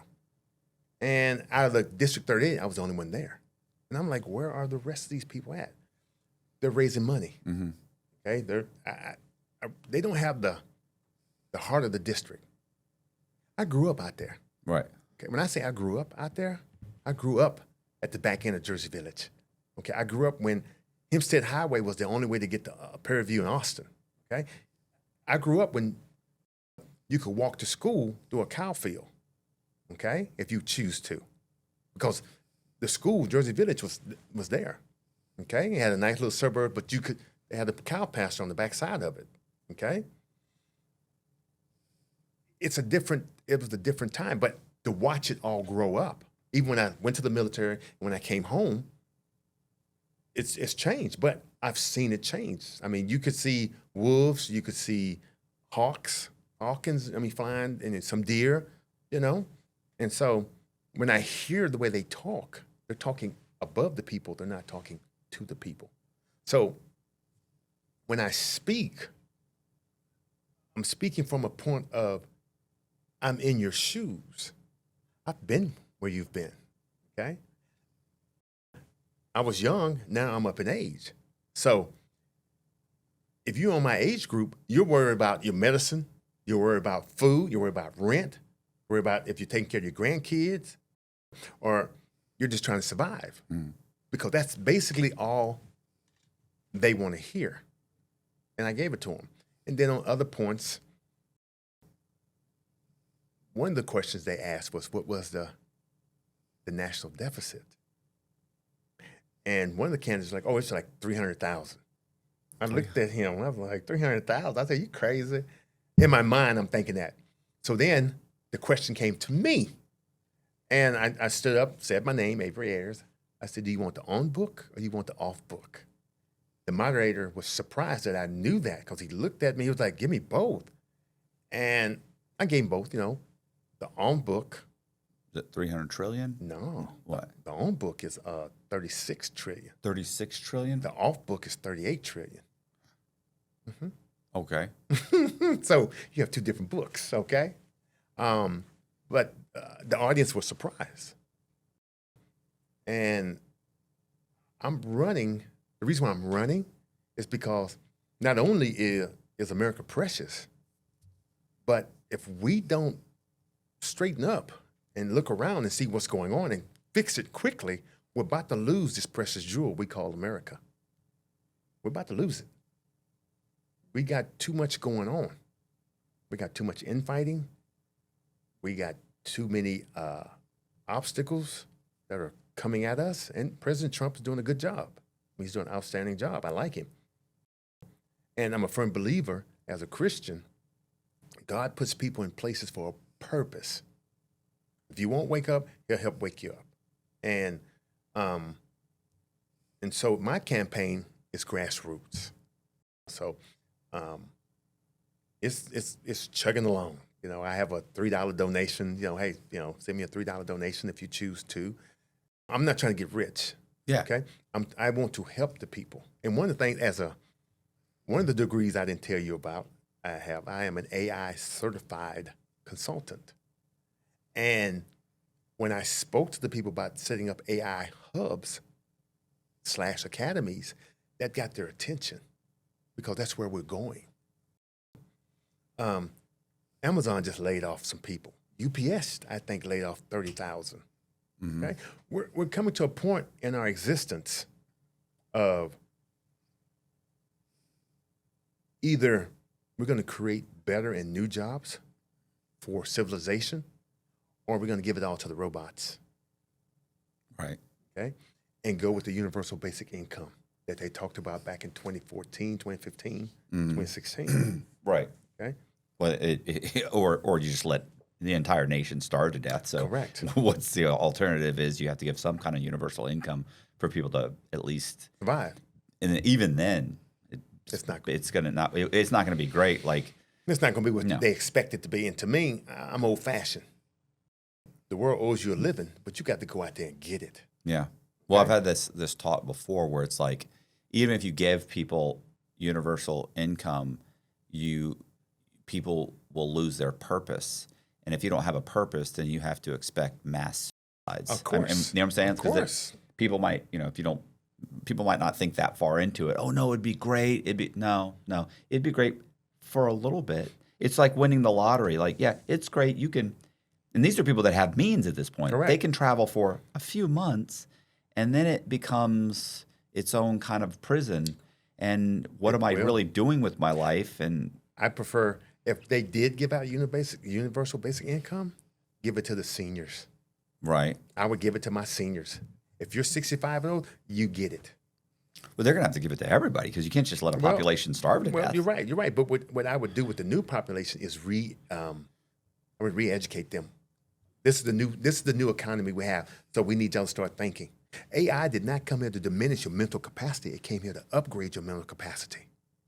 Okay? Yeah, but there's a good chance it's then that sounds good, but let's face it. You've seen Idiocracy. Of course I have. Yeah. Of course I have. And We're practically living that now. well, you have we've allowed 3.5 generations of Americans, to grow up with options. Mm-hmm.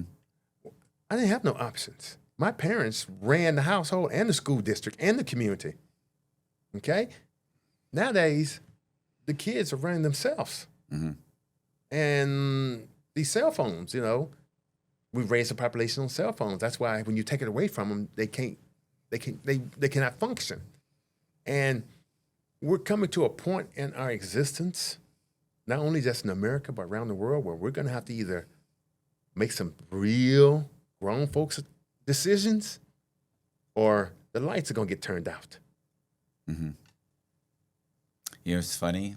I was at I went to dinner last night with a buddy, and there was a little kid with his iPad plugged into his Headsets, that's right. and he's sitting there playing and they're trying to talk to him, and he would listen to him, and he'd say something, and then he'd keep going and keep it. But there was like 6 people at the time. They're just asking like, hey, do you want, whatever dinner, whatever. And my buddy goes, hey, kid, he's not paying attention to what's going on. Of course not. And I said, no, it's stimulus 100% all the time. Don't shut off. Yeah, and he said, why do they do that? Why would you let that happen? I said, because for right now, they get to eat in peace. I said, but when he's 15, 16, 17, 18, I said, he's going to handle y'all. I said, he'll make their life a living hell, and they'll wonder, how did he get this way? Well, because I don't have kids. Yeah. I'm an uncle, all right? But my nieces and nephews understand when Uncle Avery say something, Uncle Avery mean it. I'm not your friends. I'm not your equal. Secondly, when we go out to eat, yeah, they have their phones, but I interact with them. Right. Talk to me. Tell me what's going on. How are you grades? What's going on in school? And so they'll stop and talk to me, and say, this is what I'm doing, this is what I'm doing, and so forth. But at that age, them tablets no, because I can have a conversation with my great-grandmother at 10. Mm-hmm. My grandparents, I can have a conversation with them, okay? I could give them their medication at 11. Right. On time, the way it's supposed to be given, okay? We are raising a generation that cannot function without something electronic in front of them. Mm-hmm. I turn my phone off. My phone goes off at 7 p.m. because that's my time. And I'll get clients calling. It goes straight to the voice message. Tomorrow morning, I might have 10 or 15 voice messages from clients. Well, I tried to reach you at 2 o'clock in the morning and went to your voicemail. Okay. You left a voice message with a phone number, right? Right. All right, so I'll call you back. You have to have some downtime for your body to regenerate and relax. Right. Okay? If you're going, like that young man, going, you're right. When he gets to be 15 through 17, oh, he gonna handle his parents. He gonna handle them. I see kids every day. And then when they get in the courtroom, oh, it's a whole different ball game. Those judges they have no patience for your silliness They at sure all. don't. They sure don't. In the juvenile, we had a case where we had a juvenile. And, he'd come in, my boss would tell him, hey, say yes, ma'am, no, ma'am. Right. He did the complete opposite. Yeah, what? And the judge was like, okay, you can go back in there. We'll deal with your case in 3 weeks. Well, the parents are sitting back there. Well, we thought he was gonna get no. No. And You the could have judge would come get in and that. been respectful. You could wear a decent outfit, be respectful of me, say yes sir, no sir. Oh, you need to go down yeah. to. If you go to the courtroom and watch how they come in their dress, you would be amazed. It's like I'm a paralegal. I come in there with a suit and tie on. My boss come in there with a suit and tie on. They come in there. It's like they just got out of bed. If you sleep hot at night, you know how disruptive that can be. When you're not resting well, everything else feels harder. Your focus, your mood, even your recovery. GhostBed is here to help you fix that. They've spent decades perfecting how to build a bed that's comfortable, durable, and designed to actually help you rest. Every GhostBed mattress features premier materials, proven cooling technology, and their exclusive ProCore layer, a targeted support system that reinforces the center of the mattress where the body is heaviest. It helps keep your spine aligned and your back supported, so you can wake up ready for anything 2026 throws at you. Each mattress comes with a 101 night sleep trial and a 20 to 25 year warranty, so you can try it risk-free, knowing it's built to last. Shipping is fast and free. Most orders arrive in 2 to 5 days. GhostBed has great prices to begin with, up to 50% off comparable brands. And Inside True Crime listeners can get an extra 10% off site-wide for a limited time. Just go to ghostbed.com/Cox and use promo code Cox at checkout. That's ghostbed.com/Cox, promo code Cox. Upgrade your sleep with GhostBed, the makers of the coolest bed in the world. Some exclusions apply. See site for details. All right. And it's a different mentality when they go in front of the judge. The judge is looking at them because, as I stated before, judges watch everything. They watch your body language. They watch how you deal with things. And parents, you got a 22-year-old, and you're in there, and he or she done something. Okay? Mm-hmm. And you're up there begging the judge not to give them X amount of months or years. And I'm saying in the back of my mind, give them please give them 20. Give them 20 so they'll grow up, you know. But because I get parents that call me, this is what my son did to me. What you mean? He beat you up? Huh. I'm like, but you're the parent. You're my age group, and he's 18, 19. Well, Avery, I can't handle him. When I told you to handle him when he was 10 and 11, you didn't. Yeah. Call the police. That's what I told him. Call the police. to Throw call him in and prosecute. And That's what I told him. Call the police. But then the police are going to come, and then he's going to, I say, now I'm to the point now at my age where you have two options, okay? Either you can call the police on them, or they're going to kill you. Mm-hmm. Which one is easier for you? And then I hang up the phone on them. Yeah, pick them up. They throw them in there. Gives you a chance to pack up all their shit, stick it in a storage unit, or bring it to their father's or one of their friends, and that's it. They can't come back home. You can't. Here's what gets. They'll call me. I got parents calling me when their kids get ready, when their son or daughter's getting ready to come out of TDCJ, which is Texas Department of Correctional Justice. You know, Avery, should I let them come to the house? I get real quiet. I get real quiet. I'm saying, okay, this is what they did to you before. That's why they went. If now they're strong, because they ain't worked out, they ain't gotten rest, and, you know, okay? And you would put money on the books, okay? So now they're going to come to your house. They're going to put a hole in your wall. They're going to come in all hours of the day. And you got to go to work. They're going to bring people in your house while you're at work. I say, you have to, I don't mean no harm, but let's be clear. There's a cause and effect. If they come back to that house, something to happen. And some parents will listen to me, others will not. One parent got a black eye. You know, hey, but you didn't want to listen. So your cause is the effect upon your face. And so I just said, okay, no problem. But I see things as a paralegal, and I hear things, and I'm sure as a congressman, I'm going to see a lot more. This is just the tip of the iceberg, you know? But I'm looking forward to it. I'm looking forward to using my experiences, my education to do what I can for my district.